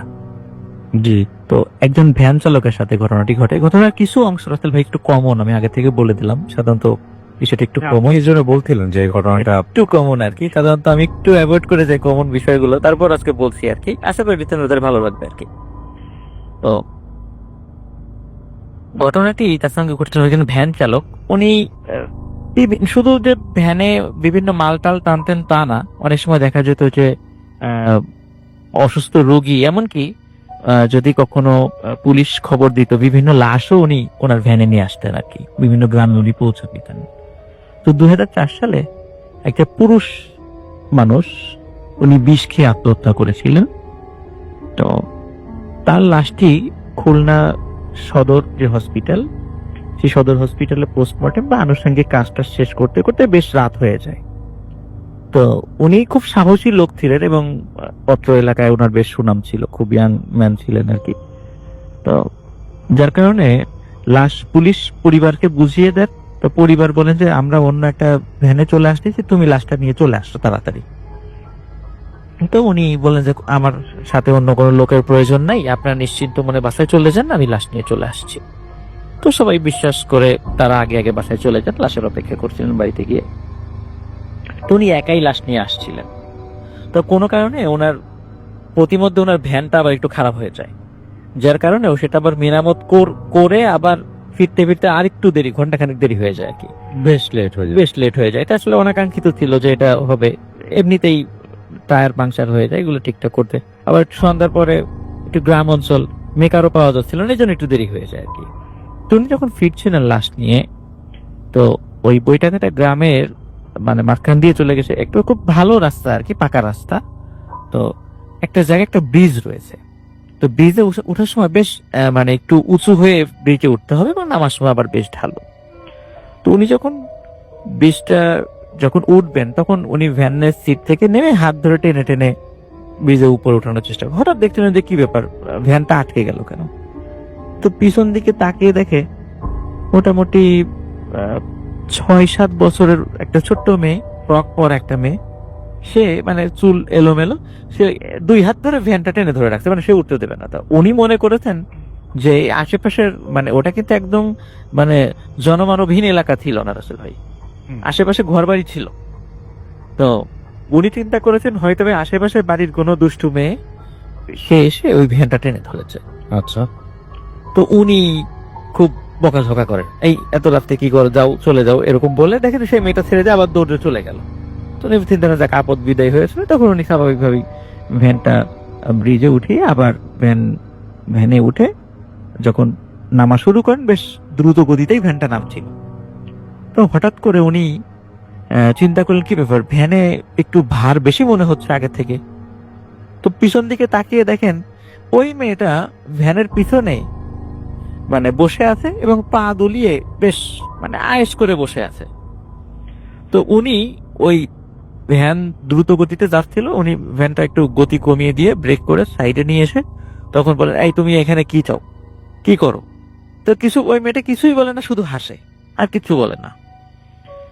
তো উনি বেশ আরো বকাঝকা করলেন যে যাও চলে যাও।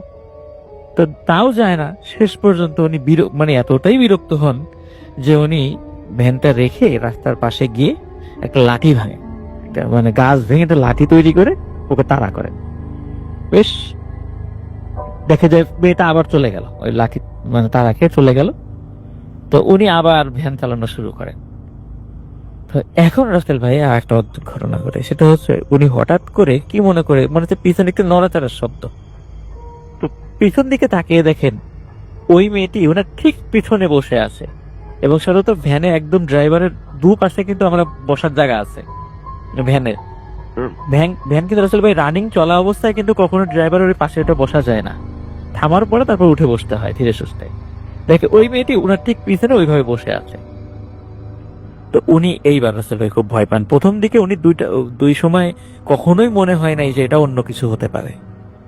এখন উনি ভয় পান যে কি ব্যাপার, এরকম তো আসলে বসার কথা না, এটা নিশ্চয়ই অন্য কিছু। তো উনি দ্রুত ভ্যান থামিয়ে লাফ দিয়ে ভ্যান থেকে নেমে যান। নেমে যাওয়ার পরে তখন উনি তারপর একটু মনে সাহস সঞ্চয় করে বলতে থাকেন, এই তুমি কে, বলো। সে কিছুই বলে না। তারপর উনি আবার একটু মনে সাহস করে আয়াতুল কুরসি পড়ে ওই মেয়েটাকে আবার তাড়া করা শুরু করেন।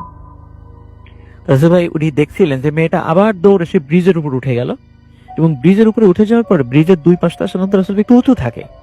তো ওই মেয়েটা নিচ দিয়ে তো পানি প্রবাহিত হচ্ছিল, মেয়েটা ওই উঁচু জায়গায় গেল এবং সুন্দর করে ওই পাশ থেকে সে ব্রিজের নিচের দিকে নেমে গেল। ঠিক যেমন রাসেল ভাই এমন যে বিল্ডিং এর ছাদ যেখানে শেষ হয়ে গেছে সেখান থেকে কেউ একজন হেঁটে আবার নিচে নেমে গেছে, ঠিক যেমন টিকটিকি বা মাকড়সা যেভাবে নেমে যায়। এবং দেখে কি ওই মেয়েটা ওই ব্রিজের পাশ থেকে নেমে ব্রিজের নিচ দিয়ে হেঁটে, মানে স্পাইডারম্যানের মতো, মানে মাথা নিচে দিয়ে হেঁটে আবার ওই পাশ দিয়ে উঠছে, মানে মনে হয় বৃত্তাকারে ব্রিজটাকে প্রদক্ষিণ করছে, এরকম কয়েকবার করছে। তখন রাসেল ভাই উনি এতটা ভয় পান, বোঝা যায় উনি এইবার খুব সাংঘাতিক কোনো কিছু একটা খপ্পরে পড়ে গেছেন। তো যেহেতু রাসেল ভাই প্রথমে বললাম জায়গাটা কিন্তু একদম জনমানব শূন্য ছিল না, আশেপাশে ঘর বাড়ি ছিল, তো উনি ওখানে ভ্যানটা রেখে দ্রুত বিভিন্ন বাড়ির যেদিকে আছে ঘর বাড়ি ওদিকে চলে যান। ওদিকে গিয়ে লোকজনের ডাকাডাকি করেন, কিছু লোককে বলেন যে এই সমস্যা, আপনারা একটু সাথে আসেন, আমার সাথে একটা লাশ আছে, আপনাদেরই গ্রামের লোক, আর একটু সামনে বাড়ি। তখন ওরা সেই বাড়ির যারা আছে চিনতে পারেন যে হ্যাঁ ওই বাড়িতে একজন লোক মারা গেছে, ও তার লাশ, আচ্ছা চলো যাই। তো ওনারাও আসেন, এসে দেখা যাচ্ছে কোনো ভ্যান বা লাশ কোনোটাই পাওয়া যাচ্ছে না। তো খুঁজতে খুঁজতে দেখা যাচ্ছে একটু পিছন দিকে ব্রিজের পাশে ওনার ভ্যান এবং লাশটা পড়ে আছে। তো লাশটা সবাই মিলে ভ্যান এবং লাশটা টেনে তুলেন উপরে। তো টেনে তোলার পরে আসলে ভাই খেয়াল করেন যে এই লাশের হাত, তারপর পায়ের কাছে এবং ঘাড়ের কাছে মাংস খুবলে কেউ যেন উঠিয়ে নিয়েছে। তো সবাই বললো হয়তো বা এখানে শিয়াল বা কুকুর বা এই কাজটা করেছে, ভাই এতটুকুই বললেন। কিন্তু রাসেল ভাই মনে হচ্ছিল যে ঠিক মানে চাকু দিয়ে কেটে নিলে যেমন হয়, মানে অন্য জায়গায় অন্য শিয়াল বা অন্য কিছু কামড় দিলে তো আঁচড়ের দাগটা এরকম কিছু থাকে, ওরকম মনে হচ্ছে চাকু দিয়ে খুব সুন্দর ভাবে এটা কেটে নিয়ে গেছে, মানে মসৃণ ভাবে কেটে নিয়ে গেছে। তো এরপরে রাসেল ভাই উনি লাশ নিয়ে যান, পরিবারের কাছে যে সব ঘটনা বলেন, তার এই ধরনের দুর্ঘটনার জন্য ক্ষমা প্রার্থনা করেন। পরিবারের লোক যাক ভাই সমস্যা নেই, আপনি বেঁচে ফিরতেন, এটাই শুক্রিয়া, তারাও বিষয়টা স্বাভাবিকভাবেই নেন আর কি। তো রাসেল ভাই এটাই ছিল ঘটনাটি কালেক্ট করার জন্য সৈকত তারপরে রূপম আমাকে খুব হেল্প করেছে। ঘটনাটি আরো মাঝে ভুলে গেছিলাম আর কি, ওরা আবার আমি ওদের কাছ থেকে শুনে নিয়েছি, ওদেরকে অসংখ্য ধন্যবাদ গল্পটি দেওয়ার জন্য। এই ছিল আমার সেকেন্ড স্টোরি। ওকে, আপনাকে অনেক ধন্যবাদ। আমরা চলে যাই আমাদের পরবর্তী অতিথির কাছে। আপনার নামটা প্লিজ একটু আরেকবার বলতে হবে, তার আগে আমি একটু কিছু মেসেজ পড়ে নেবো এখান থেকে। আমাদের মুসরান সিদ্দিকী আমাদের সঙ্গে আছেন দেখতে পাচ্ছি। এস আর রাজ, মইনুর সাগর আমাদের সাথে আছেন দেখতে পাচ্ছি। এছাড়াও আদিব আহমেদ ফারহান, এছাড়াও আমাদের সাথে আছেন বাড়ি, এবং আমাদের সঙ্গে আছেন দেখতে পাচ্ছি শাবাবা মনি আমাদের সঙ্গে আছেন দেখতে পাচ্ছি। এছাড়াও দেখতে পাচ্ছি আহমেদ হুসাইন বাইজিদ আছেন আমাদের সঙ্গে। এছাড়াও এমডি রাজীব হুসাইন পিকে আমাদের সঙ্গে আছেন দেখতে পাচ্ছি। মাইন্ড গেমার আমাদের সাথে আছেন দেখতে পাচ্ছি। এছাড়াও আরো অনেকেই। থ্যাংক ইউ সো মাচ আমাদের সাথে থাকার জন্য, এবং আমরা চলে যাব আমাদের পরবর্তী অতিথির কাছে। আশা করছি যে তার যে শোনানো ঘটনাটা সেই ঘটনাটা আপনাদের ভালো লাগবে। চলুন শুনে আসি। আপনার নামটা প্লিজ একটু বলবেন, কোথা থেকে এসছেন, তারপরে আপনার ঘটনায় যাব। ধন্যবাদ রাসেল ভাই, ধন্যবাদ লিসুম আমাদেরকে আবারও আমাকে সুযোগ দেওয়ার জন্য। তো আমি সোহাগ, রাত্রি সোহাগ, মিরপুর থেকে এসেছি। তো রাসেল ভাই আমি যে ঘটনাটা বলবো এটাও খুব রিসেন্ট একটা ঘটনা। এটা হচ্ছে 2018 সালের ডিসেম্বর মাসের ঘটনা। তো কোনো একটা কারণে আমি রাজশাহীতে যাই। রাজশাহীতে যাওয়ার পরে একটু ছুটিতে ছিলাম। রাজশাহীতে যাওয়ার পরে ওখান থেকে আমার কয়েকজন ফ্রেন্ড মিলে আমরা হচ্ছে কি যে নদীতে যাই, মানে পদ্মা নদী। সম্ভবত আমি বলে রাখি যে আমাদের রাজশাহী পাশ দিয়ে পদ্মা নদী বয়ে গেছে, আর পদ্মা নদীর ওই পাশে আমাদের বাংলাদেশের মধ্যে কিছু গ্রাম আছে, 2-3টা গ্রাম আছে, যে গ্রামগুলো পার হলে তারপরে আমরা মানে ইন্ডিয়ান বর্ডার পাই। তো আমার যে ঘটনাটা, সেই ঘটনাটা হচ্ছে ওই গ্রাম কেন্দ্রিক বলতে যে ওই গ্রামে এখন পর্যন্ত বিদ্যুৎ বিচ্ছিন্ন, আজও পর্যন্ত। কারণ কিছু ক্ষেত্রে দেখা যায় যে কয়েকটা পোল দিয়ে কিছু ঘরে এখন পর্যন্ত বিদ্যুৎ গেছে, বাট এখনো ওগুলোতে এখনো ফুল ভাবে বিদ্যুৎ যায়নি। আর সেখানে ব্যবহার হয় সোলার সিস্টেমের যে লাইটের ব্যবস্থা, সোলার, এই সোলার মাধ্যম দিয়েই তারা বিদ্যুতের চাহিদাটা পূরণ করে। তো আমি যে ঘটনাটা বলবো, ওখানে একজন জেলে, ওনার নাম ছিল হচ্ছে রশিদ মিয়া নামের একজন জেলে। জি। তো উনি ওনার ভাতিজাকে নিয়ে প্রত্যেকদিন মাছ মারতে যেত। তো বলে রাখি যে ফাল্গুন চৈত্র মাসের দিকে যখন নদী শুকিয়ে যায়, তখন নদীর মাঝখানে কিন্তু অনেক বড় চর পড়ে। আমাদের রাজশাহীতে দেখা যায় যে মনে হয় যে ওই নদীর মাঝখানে একটা গ্রাম জেগে গেছে, এরকম অনেক মানে ফসল টসল চাষ হয়। এই কারণে দেখা যায় যে ঘর বাড়ি তৈরি করে ফেলে অনেকেই ফসল পাহারা দেওয়ার জন্য, এরকম। তো সেই চরগুলোর মধ্যে মানে কিছু সাইডে দেখা যায় যে অনেক বড় ভাবে পানি জমে থাকে, মানে চরগুলো ওই পানিগুলো আর নদীতে যেতে পারে না। যখন নদী শুকিয়ে যায় তখন ওই পানিগুলো ওখানেই থেকে যায়। তো এই জায়গাগুলোকে বলে হচ্ছে, তাদের ভাষায় যেটা আমি বলছি, যে এই জায়গাগুলোকে বলে দামু, দামু হিসেবেই খ্যাত। তো এই দামুতে অনেক পানি থাকে। আর এই দামুটা যেটা হচ্ছে কি, যে নদী যখন শুকিয়ে যায় তখন এই দামুতে অনেক মাছ আটকে যায়। তো ওনারা যেহেতু যেই নদীটা শুকিয়ে গেছে, এটা তো খুব ছোট হয়ে আসে, তো এখানে তারা মাছ মারে, এমনকি তারা ওই দামুতে যেও না মাছ মারে। তো চাচা ভাতিজা দুইজন একসাথে যায় মাছ মারতে। তো এটা একেবারে অলমোস্ট শোনা আমার কাছে, যে রশিদ সাহেব নিজেই আমাকে বলেছে, উনি বৃদ্ধ মানুষ এখন, নিয়ে আমাকে বলেছে। তো এই মাছ মারার সময় প্রত্যেকদিন যেহেতু মাছ ধরতে যায় তারা, একদিন কি হয়েছে যে রশিদ মিয়ার যে ভাতিজাটা, উনি অনেক রাত্রে উঠে একাই চলে গেছে বলতে কি, যে সে প্রত্যেকদিন দেখে যে রেগুলারলি যেভাবে মাছ মারে সেভাবেই মাছ মারতে সে আগ্রহ প্রকাশ করেছে আর চলে গেছে সাথে সাথে। এখন বিষয়টা হচ্ছে যে তিনি উনার চাচা ওনাকে আগেও বলেছিল যে মাছ মারতে গেলে তুমি একা যেও না।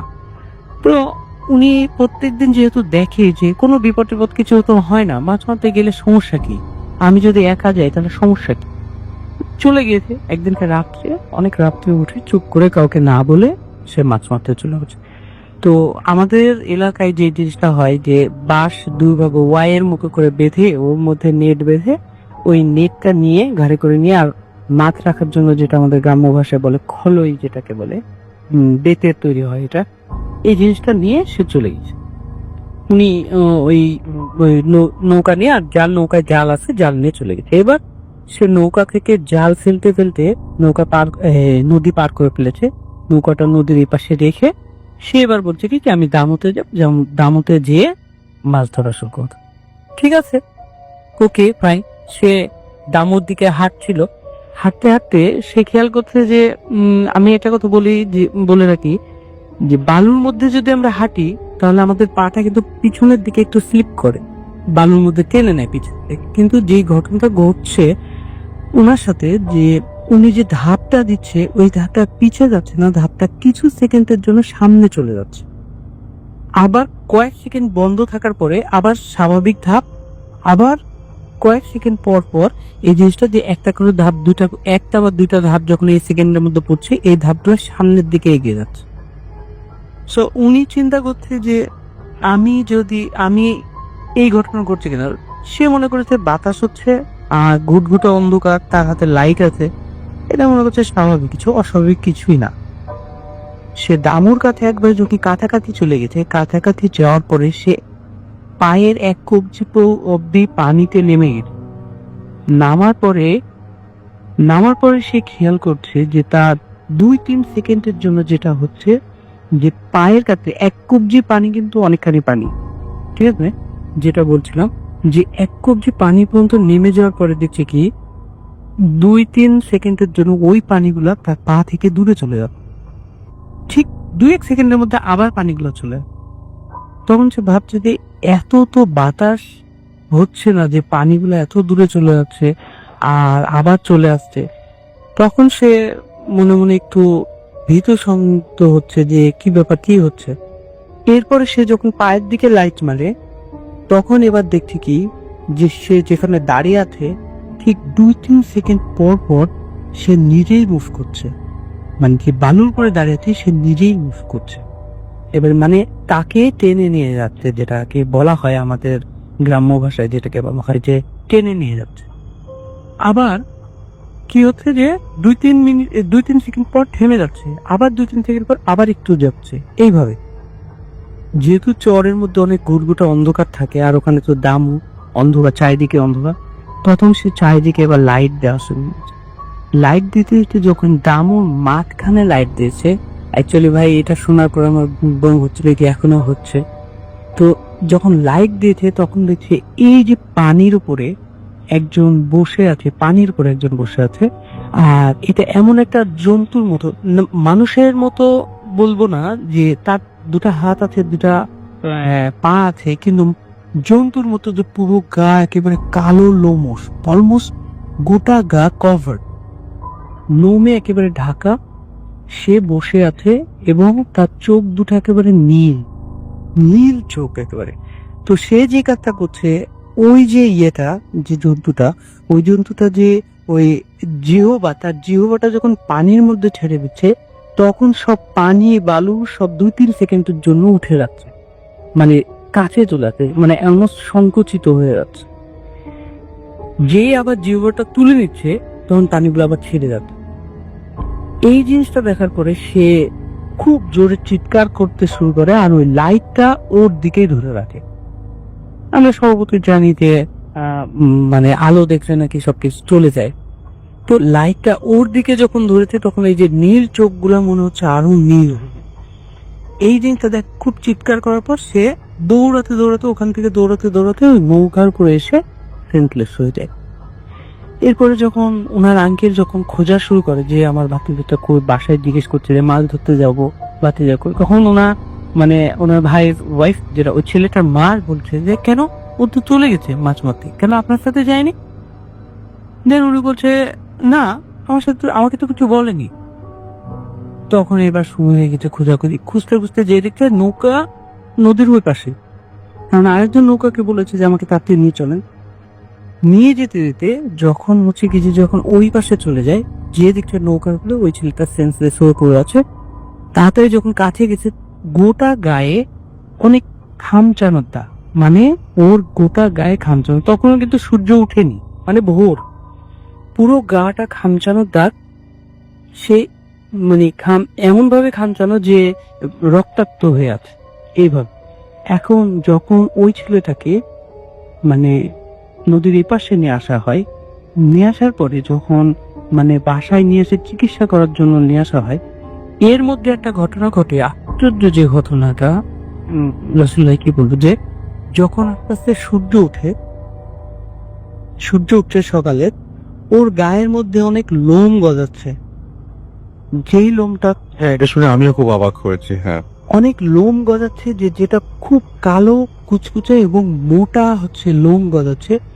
এক সময় সূর্য যখন একেবারে উঠে যায়, তখন গোটা গায়ে পুরো শরীরে কোনো জায়গা বাদ ছিল না, যে এই লোমগুলা বাদ ছিল না, একটা জায়গা ফাঁকা ছিল, পুরো গায়ে লোম হয়ে যায়। লোম হওয়ার পরে যখন মানে ঠিক একদিন পরে ছেলেটা খুব অসুস্থ হয়ে পড়ে, যেহেতু এরকম একটা অস্বাভাবিক জিনিস হচ্ছে তার মধ্যে, একটা সময় যে একদিন পরে ছেলেটা মারা যায়। তো এই জিনিসটা দেখার পরে ওনার চাচা থেকে যে একজন বড় আলিমকে নিয়ে যায়, যে দেখেন আসলে অ্যাকচুয়ালি কি হয়েছিল আমার ভাতিজার সাথে, যে এরকম হলো কিছুর জন্য। তখন উনি বলছে, এই হুজুরটা বলছে যে এখানে এমন একটা জিনিস ছিল, আপনারা বলেন যে খারাপ জিন বলেন বা শয়তান বলেন, পিশাচ বলেন, যেটাই বলেন না কেন, এটা এমন একটা খারাপ জিনিস ছিল। উনাকে খুব মারাত্মকভাবে ডিস্টার্ব করেছে, আর এই ডিস্টার্ব করার কারণে মানে এই ঘটনাটা ঘটেছে। মানে উনি খুব তদবির করার পরেই তারপরে এই জিনিসটা বলেছে যে উনাকে খুব ডিস্টার্ব করা হয়েছে। উনি হয়তোবা কোনো কিছু করছিল, কোনো একটা কাজ করতে যে তারপরে আপনার এই ছেলে উনাকে খুব ডিস্টার্ব করে, আর এটা শাস্তি স্বরূপ এনাকে এই ঘটনাটা ঘটায়, যে তার গোটা গায়ে খামচি দেয়, আর পুরো শরীরে তার মতোই লোমটাকে তুলে দেয় একেবারে। দেন উনি একটা সময় যে মারা যান। এটা তার প্রতিশোধমূলক একটা শাস্তি নেন, তবে এটা যদিও ঠিক হয়নি, তারপরেও তো সে তো আর জানটা ফিরিয়ে দিতে পারবেন। তো এটাই ছিল ঘটনা। Thank you so much. নমস্কার রাতুল ভাই, আমি কলকাতা থেকে বলছি। আমার নাম সায়ন্তী ভট্টাচার্য। আমি ভূগেপন শুনছি, তো ভীষণ ভালো লাগে যখন সবার ঘটনাগুলো শেয়ার করে, তখন ভীষণ ভালো লাগে। তো আমার জীবনে একটা অভিজ্ঞতা হয়েছিল, ভীষণ ভয়ানক অভিজ্ঞতা, কিন্তু তবে একটা ছোট গল্প যদি শেয়ার করেন তাহলে খুব ভালো লাগবে। আমি কলকাতায় থাকি, আমি জায়গাটার নাম উল্লেখ করছি না। একটি নতুন ফ্লাইওভার রয়েছে আমার বাড়ির থেকে একটু দূর। তো অ্যাকচুয়ালি বাড়িতে আমাদের ইনভিটেশন ছিল, সেখান থেকে ফিরছি, যাতে একটু তাড়াতাড়ি যাতে বাড়িতে পৌঁছাতে পারি, সেই জন্য আমরা ফ্লাইওভারটি নিয়েছিলাম আসার সময়, যাতে তাড়াতাড়ি বাড়িতে আসতে পারি। তো আসছি যখন, তো ফ্লাইওভারটা ধরে যাচ্ছি, তখন 2017 সালে জানুয়ারি মাসে প্রচন্ড শীত। আস্তে আস্তে দেখছি যে হঠাৎ করে কিছু একটা মানে আমাদের অনেক আগে আগে যাচ্ছে, ফলো করছে আমাদের, কিন্তু উনি আমাদের আগে আছেন। তার কোমর অবধি দেখা যাচ্ছে, কিন্তু পা দেখা যাচ্ছে না যে তিনি সাইকেলে কি বাইকে আছে। আমি আর আমার হাজবেন্ড ছিলাম বাইকে। তো আমরা দুজনে আসছি, আস্তে আস্তে হঠাৎ করে চোখে পড়লো ওই জিনিসটিকে। তো অস্বাভাবিক কিছু একটা, যেহেতু কোমর দেখা যাচ্ছে না, তো আমার হাজবেন্ডকে বললাম যে ওটা কি যাচ্ছে। তো হাজবেন্ড ডেকে বললো যে হ্যাঁ বলো। তো ও কি করলো, মানে আমার হাজবেন্ড বাইকের স্পিডটাকে বাড়িয়ে দিলে, বাইকটা স্পিড বাড়ানোর সাথে সাথে হেডলাইটটা জ্বাললো, কিন্তু তার পা দেখা গেল না কোনো মতেই। আমরা আসলাম, সে যত স্পিড বাড়ছে, কিন্তু আমরা ওনাকে ওই একই ডিস্টেন্সে দেখতে পাচ্ছি, কাছে যেতে পারছি না। ওই একই ডিস্টেন্স, যেভাবে আমরা টার্ন নিচ্ছি সেভাবে ওটাও টার্ন নিচ্ছে। ভয় পাইনি, ভাবলাম মনে হয় কোনো কুয়াশা বা কিছু ওটা হতে পারে, কিন্তু উনি যে কিসে রাখতে একই ডিস্টেন্স মেনটেন করে, যদি কুয়াশা হয় সেটা কোনো না কোনো একটা জায়গায় সেই কুয়াশার লেয়ারটা নিচেই শেষ হতো, কিন্তু আমরা যতদূর যাচ্ছি ওটাকেই দেখতে পাচ্ছি। যখন টার্ন নিচ্ছি কুয়াশা হলে সেখানে সেটা আর দেখা দিত না পরে, কিন্তু আমরা দেখতে পাচ্ছিলাম। সুতরাং আমরা যাচ্ছি ওটাকে দেখার, ফলো করার চেষ্টা করছি, পারলাম না। দেখলাম আমাদেরকেই ফলো করতে, সামনে যাচ্ছে সেটা। আমরা অনেকটা এগোনোর পরে একটা ধাবা পড়ে, ধাবার পরেই একটা ব্রিজ আছে, ব্রিজটা ক্রস করে আমাদেরকে আসতে হতো। তো ধাবাটার কাছে গিয়ে দেখলাম ওটা মিলিয়ে গেছে, আমি এখন জিনিস দেখতে পাচ্ছি না। তো অত মাথা ঘামাইনি আমরা, যেহেতু আর দেখতে পাচ্ছি না। বাড়িও আসার তাড়া ছিল, রাত্রি 11:30 তখন অলরেডি বেজে গেছে। আমরা ওখান থেকে আসছি, আস্তে আস্তে দেখলাম ক্লায়েন্টের ব্রিজটা উঠেছি, ফ্লাইওভারটা উঠলাম, দেখছি যে কিছু টুকরো জিনিস পড়ে দেখ, গাড়ি ভাঙা জিনিস, অতটা খেয়াল করিনি। দেখছি কাঁচপাত ফরানো রয়েছে। এগোতে আরেকটু এগোলাম, যখন দেখলাম যে একটি ছেলে তার বুকে হাত দিয়ে বসে রয়েছে, কিন্তু তার প্রাণ এখনো রয়েছে মনে হবে। কিছুক্ষণের মধ্যে দেখলাম যে সে শুয়ে করলো, মানে হেলান দিয়ে, ব্রিজের উপর হেলান দিয়ে নিয়ে গেল। আর একটি ছেলে, যখন একটু এগোলাম তখন দেখলাম একটি ছেলে কংক্রিটের গাড়ির তলায় পিষে গেছে।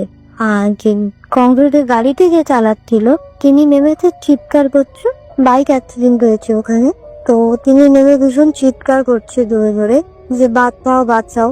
তো আমরা এসেছি, রক্ত দেখলে আমার ভীষণ ভয় করে, শরীর খুব খারাপ লাগে। তাই জন্য আমার হাজবেন্ডকে বারণ করলাম যে ওখানে যেও না, কারণ আমরা প্রথমে ওই জিনিসটা দেখেছি এত অস্বাভাবিক কিছু, যেটা মাথায় ছিল, মানে তখনই মাথায় এসেছে আমাদের, আমরা কেউ প্রকাশ করিনি কথাটা। কিন্তু আমি ওখান থেকে বেরিয়েছি, ওই আরেকটু ক্রস করলে একটা চেকপোস্ট আছে, ওখানে পুলিশ থাকে। তো আমার হাজবেন্ডকে বললাম, ও যাচ্ছিল, তা আমি বললাম যে দেখো এখানে থেকো না, চলো এই চেকপোস্টে যাই, সামনে চেকপোস্ট, পুলিশকে নয়তো আমি ফোন করি, এখানে অ্যাক্সিডেন্ট হচ্ছে, জানিয়ে দিই আমরা। কারণ আমাদের তখন কিচ্ছু করার ছিল না, কারণ ওটা দেখার পরে আমি এমনি ভীষণ দুর্বল হয়ে গেছিলাম, আমার হাঁটা চলার শক্তি ছিল না। পা ভারী, মানে শরীর ভারী হয়ে গিয়েছিল বাইকে বসে। আমার হাজবেন্ডের কিছুটা হয়েছিল, কিন্তু তাও নামতে চাইছিল বাইক থেকে, আমি দিইনি। পুলিশকে যখন জানালাম, তো আমার হাজবেন্ড পুলিশের সাথে যেতে চেয়েছিল, আমি যেতে দিইনি, আমি বাড়ি চলে এসে। কিন্তু ওটা ভীষণ ভয়ঙ্কর ছিল। আমরা দেখছি ওই শীতের মধ্যে আমরা দুজনে পুরো ঘেমে স্নান হয়ে গেছি ওটা দেখার পরে। আর যখন মনে পড়ছে, একদিন তো মারাত্মক ভয়ানক লাগে না দেখতে, তারপরেও ওইটা দেখে আরোই ভয় লেগেছে যে আমাদেরকে কিছু একটা টেনে নিয়ে এসেছে ওই জায়গাটি থেকে। ওখানে মানে কিছুক্ষণ আগেই হয়েছিল যখন আমরা এসেছি, কোনো লোক ছিল না রাতে, শুধুমাত্র ধাবার কাছে দুটো একটি লোক বসেছিল। কিন্তু বেশিকে আমার এই আমাদের টেনে নিয়ে যাচ্ছে, আমরা যেটা মনে করেছি এটা একটা খুব ভয়ানক ছিল। তো আমার এই ছোট গল্প এখানেই শেষ। আপনি যদি এটা সবার সাথে শেয়ার করো তাহলে খুব খুশি হব। নমস্কার। আমরা চলে যাব আমাদের নতুন আরেকজন অতিথি এখানে উপস্থিত হয়েছে, তার সাথে আপনার নামটা একটু প্লিজ বলবেন, আপনি কোথা থেকে এসেছেন সেটা বলবেন, এবং তারপরে আপনার ঘটনায় যাব আমরা। জি, আসসালামু আলাইকুম রাসূল ভাই। আসসালামু আলাইকুম লিসেনার্স। আমি আলমা মনোনিক। আমি এসেছি উত্তরা থেকে। আমার হোম ডিস্ট্রিক্ট মানিকগঞ্জ। জি। আমি এখন যে ঘটনাটি শেয়ার করতে যাচ্ছি সেটি আমার নিজের সাথে ঘটা একটি ঘটনা। ঘটনাটি রাসূল ভাই 2015 সালের ঘটনা। আমি তখন বাংলাদেশ রেলওয়েতে আপনার সুবর্ণ আপনি কোন ট্রেনের নাম বলেন না, কোথায় আছে সেটা বলেন, আপনি ঘটনাটা বলেন তাহলেই হবে। তো আমাদের ট্রেনটা ঢাকা থেকে রাত 11টার দিকে ছেড়ে সিলেটের উদ্দেশ্যে গন্তব্য সিলেটের উদ্দেশ্যে রওনা দিয়েছে। তো রাসেল ভাই কুলাউড়া স্টেশনের আগে, তো আমাদের ট্রেনটা ট্রেনের উপরে, মানে কুলাউড়া স্টেশনটা এরকম, মানে তার আগে মানে পাহাড়ের মাঝখান দিয়ে মানে ট্রেনের লাইনটা চলে যাচ্ছে। মানে সেদিনকে প্রচন্ড বৃষ্টি হওয়ার কারণে মানে আমাদের ট্রেনের উপরে পাহাড়ের থেকে একটা গাছ এসে আমাদের ট্রেনের ইঞ্জিনের উপরে পড়ে। তো সেই ক্ষেত্রে আমাদের ট্রেনটা বন্ধ হয়ে যায়। তো আমরা ট্রেনে থেকে মানে আমাদের ট্রেনে আপনার ব্রাহ্মণবাড়িয়া পার হওয়ার পরে থেকে আপনার যাত্রী খুব কম। তো অনেক রাত হয়ে গেছে, তো যাত্রীরা ভয় আর নামতেছে না। আমরা যখন সরকারি চাকরি করি তো আমাদের নামতে হবে, কি সমস্যা দেখতে হবে। তো নামার জন্য নেমে আমরা আপনার সামনে কুলাউড়া স্টেশনে খবর পাঠাতে যাচ্ছি যে আমাদের ট্রেনে এই সমস্যা হয়েছে। আচ্ছা। তো নেমে কুলাউড়া স্টেশনে যোগাযোগ করার পরে আপনার একটু সামনে যাই, ট্রেনে ইঞ্জিনের সামনে যাওয়ার পরে আমি দূরে থেকে দেখতে পারি যে একটা রুমের একটা মানে কুঠিরের মতো কিছু দেখা যাচ্ছে, সেখানে মানে আলো জ্বলতেছে। তো আমি চিন্তা করলাম যে ওখানে কোনো লোক থাকবে হয়তো। তো লোক থাকলে তাদের কাছে মানে যোগাযোগ করে বা কোনো লোক যদি এনে যদি গাছটা সরানো যায় বা কোনো ব্যবস্থা করা যায় তাহলে তো জিনিসটা ভালো হয়। তো সেই ক্ষেত্রে আমি সেই উদ্দেশ্য করে আমি ওই কুঠিরের দিকে এগোচ্ছি, মানে চা বাগানের মাঝখানে কুঠিরটা।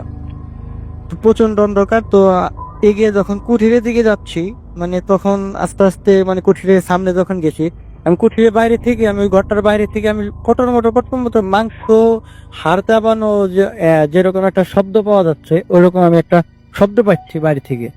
তো আমি হয়তো ভাবলাম যে ভিতরে হয়তো বা কোনো মানুষ আছে, তারা হয়তো বা কিছু খাচ্ছে।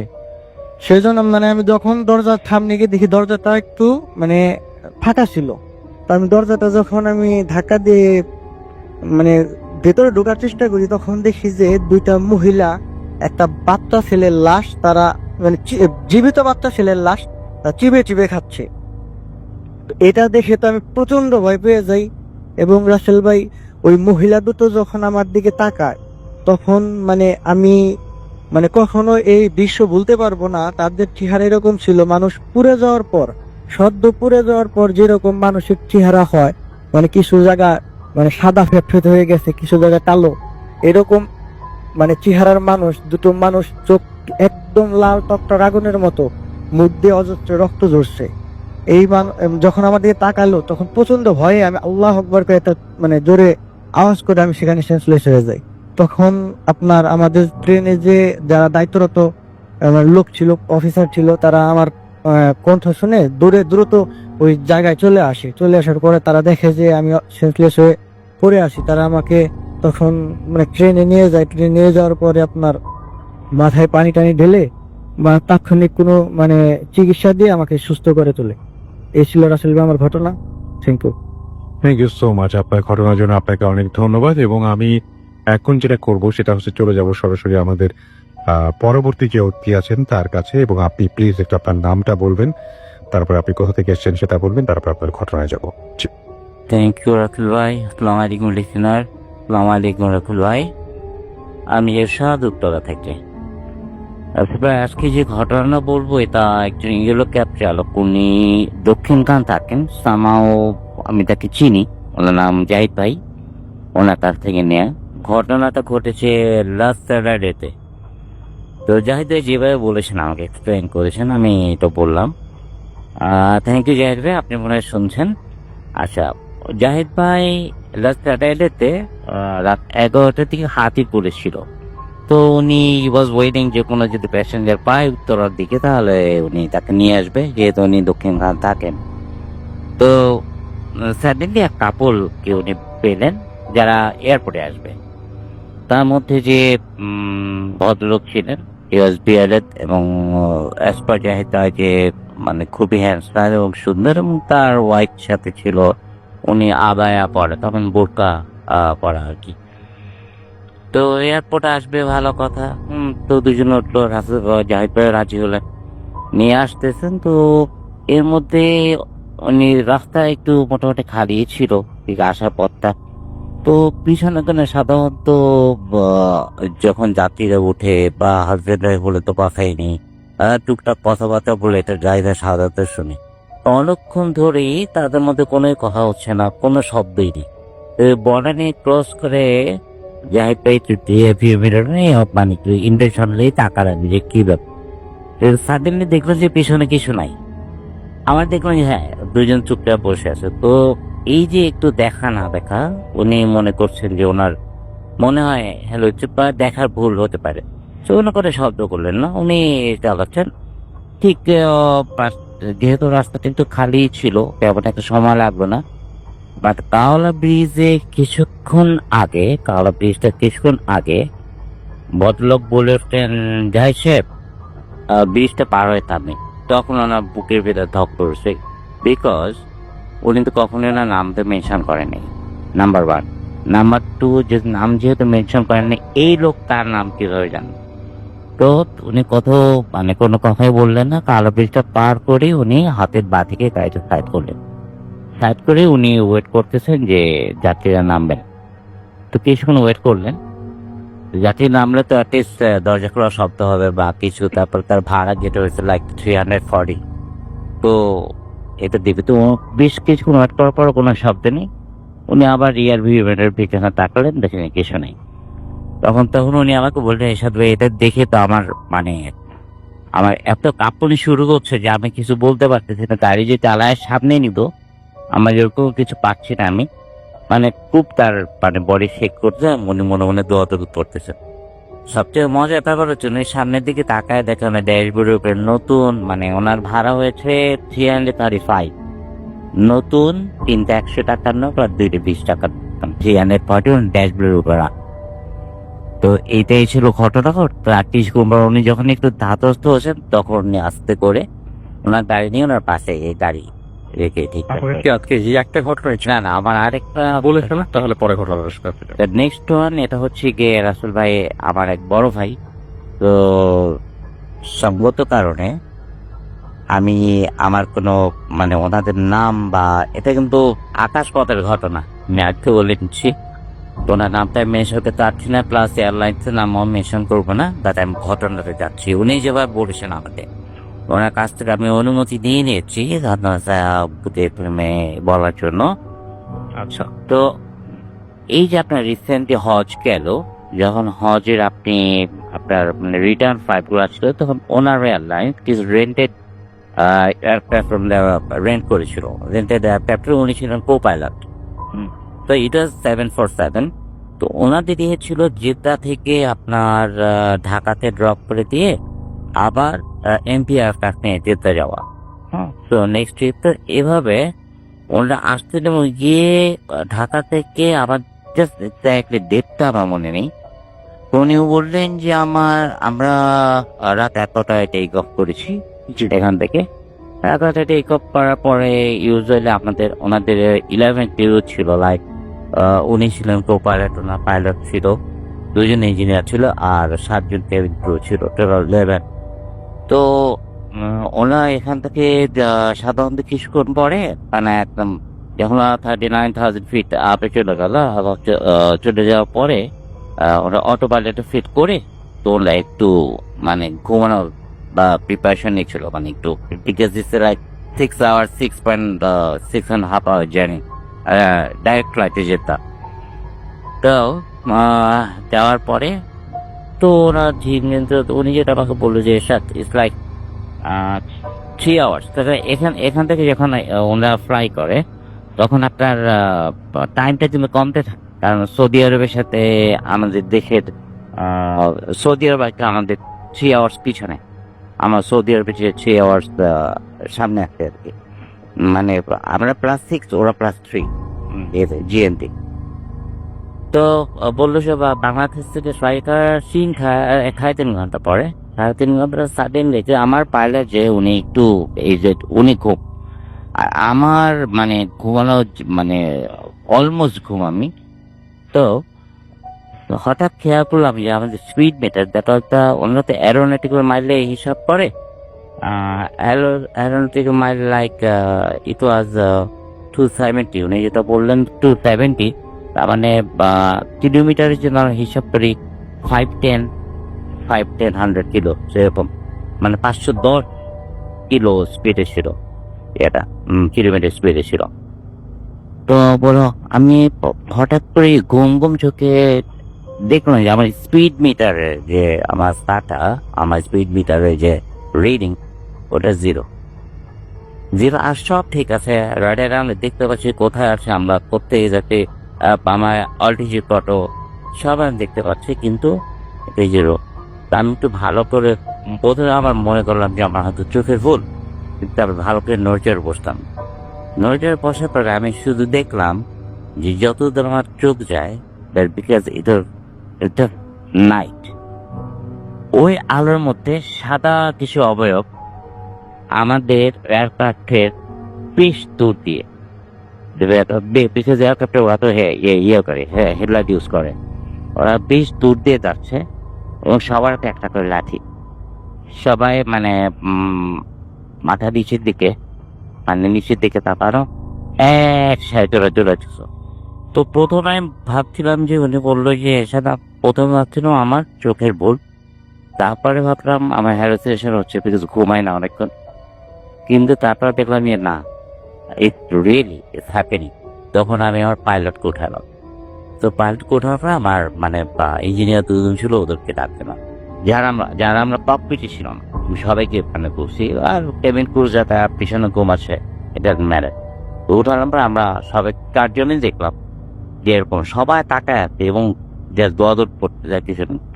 আশ্চর্য বিষয় আমাদের প্লেনটা কিন্তু ওখানে স্টপ, কিন্তু এটা কিন্তু ফল ডাউন হচ্ছে না, কারণ ফল ডাউন হলে আমরা ফিল করতাম এবং আমাদের মিটারে দেখা যেত আমাদের যত কিছু মানে ইকুইপমেন্ট যেগুলো আছে আমরা দেখতে পারতাম, অর্থাৎ that is stacked up over there, এবং কোনো কিছু হচ্ছে না। এরকম করে প্রায় 40 মিনিট পরে আমাদের প্লেনটা আস্তে একটু শেক করলো। সবচেয়ে আশ্চর্য বিষয়, আমাদের যেই স্পিড আমরা চালাচ্ছিলাম, আমাদের এয়ারক্রাফটের স্পিড যেটা ছিল, এবং মানে যে ওই স্পিডে আমাদের এই 40 মিনিটে যতক্ষণ আসার পথে ছিল, ওই ফাউন্ডিং ইন আওয়ার রাডার যে আমাদের ফ্লাইটটা কিন্তু ও জায়গাটাই ক্রস করতেছে।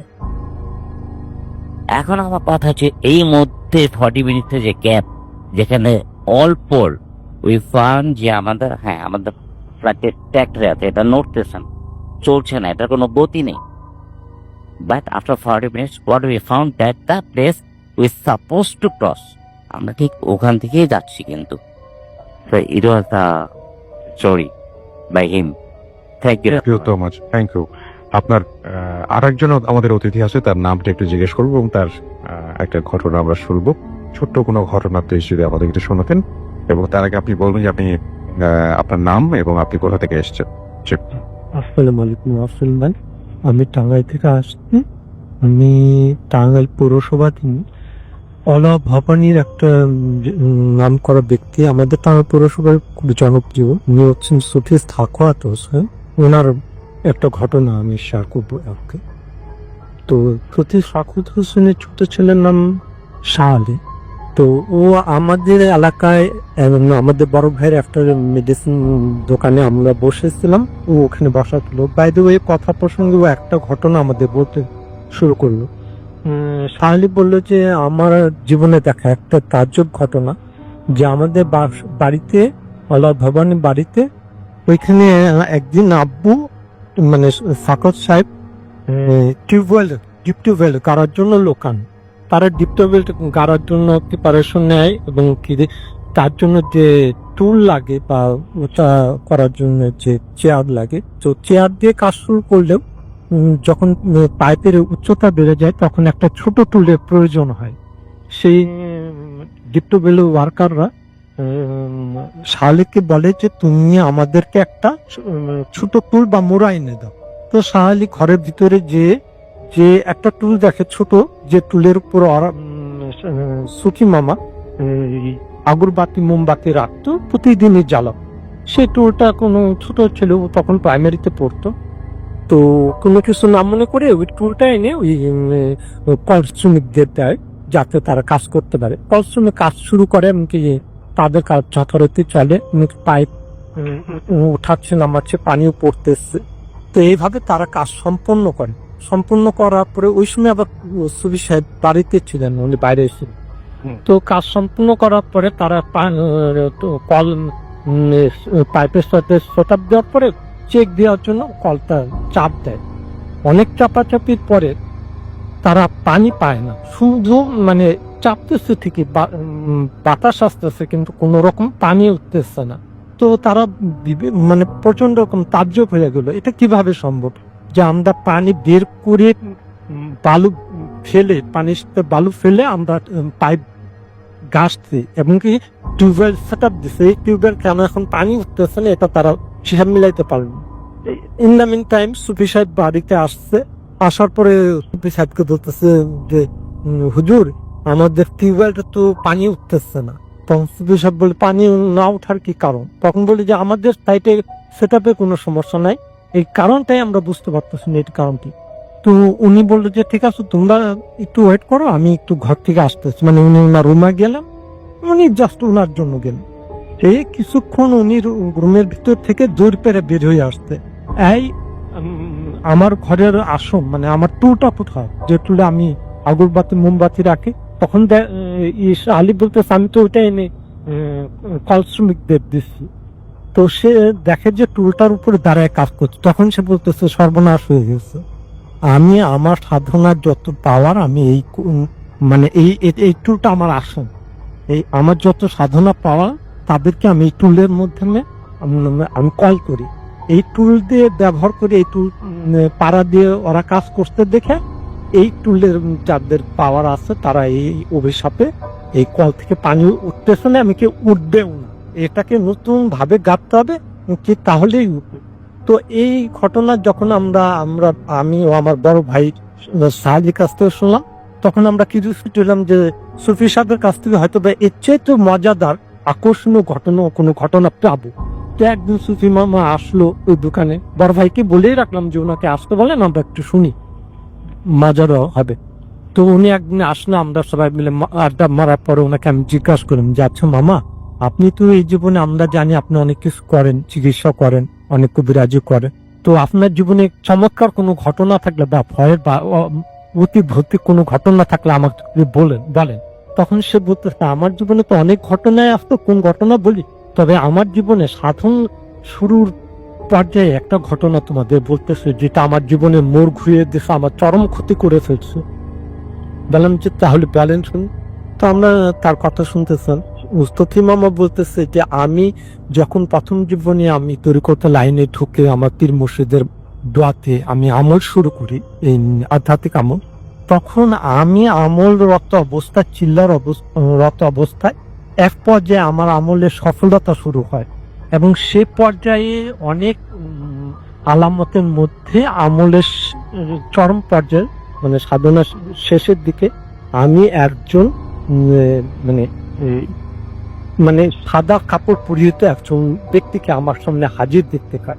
তো তাকে হাজির দেখার পরে আমি তাকে সালাম দিয়ে তার পরিচয় জানতে চাই। তো সে তার পরিচয়, সে একজন জিন, সে বয়স্ক। সে পরিচয় দেওয়ার পরে আমি তার কাছে আবদার করি যে আপনি আমাকে সব অবস্থায় সাহায্য করবেন, আমাকে সুরক্ষা দিন।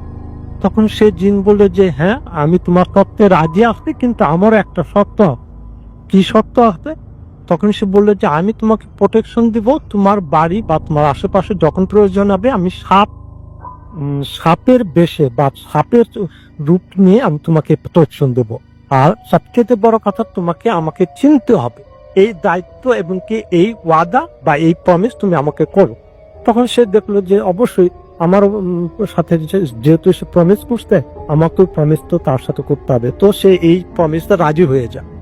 তো এতে এই প্রমিসের পরে সে তার সাথে রেগুলার যোগাযোগ করে এবং কি তার মাধ্যমে তার ফিল্ডে তার দিন দিন উন্নতি থেকে উন্নতি হতে থাকে এবং কি সে তার কাজে বেশ নাম প্রসার করে ফেলে এবং কি সে টাঙ্গাইল শহরের জনপ্রিয় একটা মানুষ হয়ে ওঠে।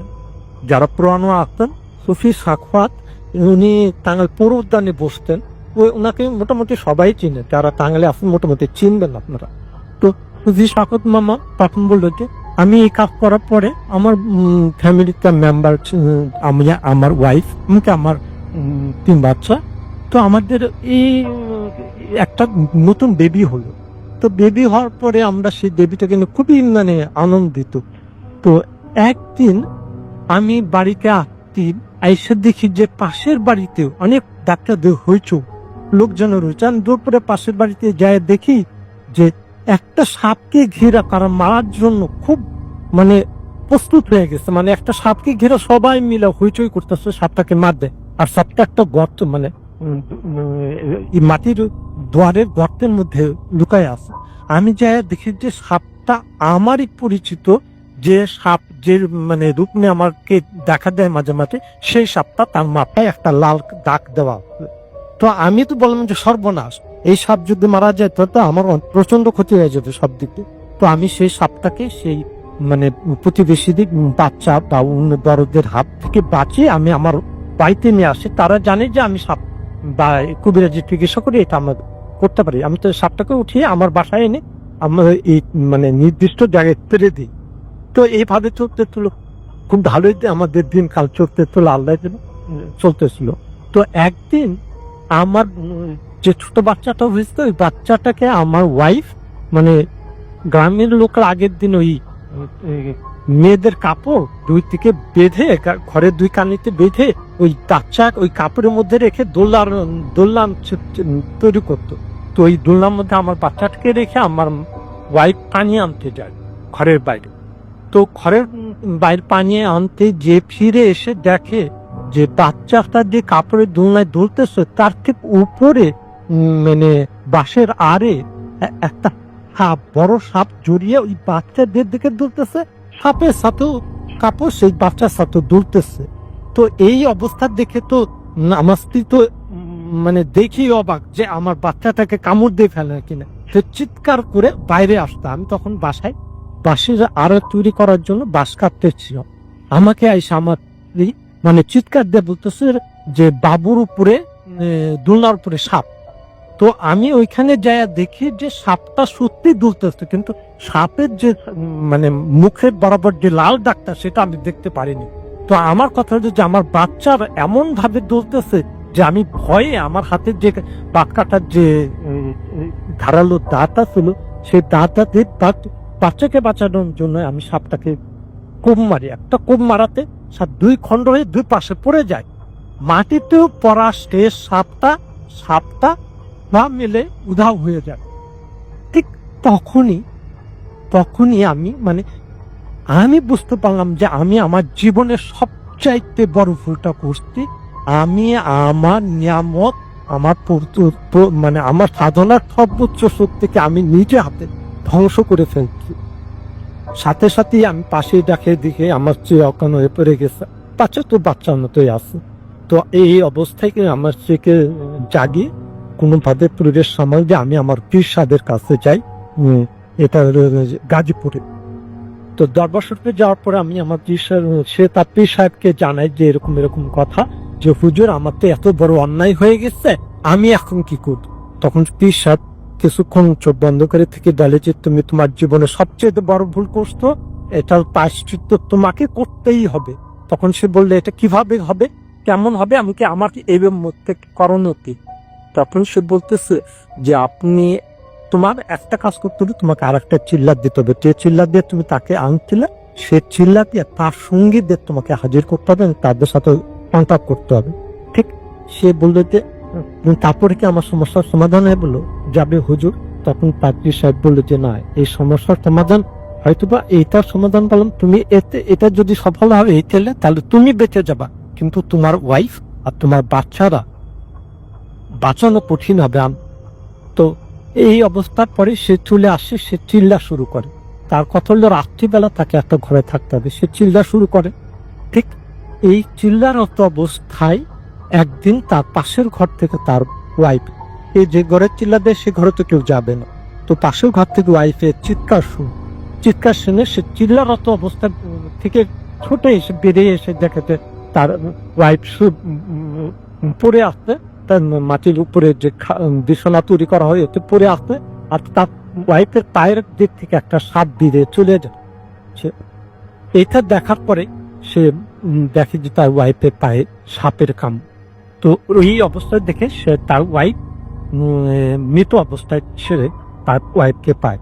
তো এই অবস্থায় সে তার ওয়াইফকে হারানোর পরে তার বাচ্চাদের উপর সে প্রচন্ড রকম নজরদারি বা মানে চিন্তিত বা দেখভাল করতে থাকে। ইন দ্য মিন টাইম কেউ অ্যাক্সিডেন্টে, কেউ অপঘাতে, কোনো না কোনো ভাবে তার এই পুরা ফ্যামিলিটাই ডিস্ট্রয় হয়ে যায়। তো আমি তখন তাকে জিজ্ঞাসা করলাম, আচ্ছা শাহালিতে কে? ও তো আপনার ছেলে, ও তো ছোট, প্রাইমারি 5-এ পড়ে, শাহালিটাকে? তখন সে বললো যে এটা আমার দ্বিতীয় ঘরের ছেলে। জাস্ট এই পর্যন্ত আমার ঘটনা। থ্যাংক ইউ সো মাচ, আপনার ঘটনার জন্য ধন্যবাদ। আমি দেখতে পাচ্ছি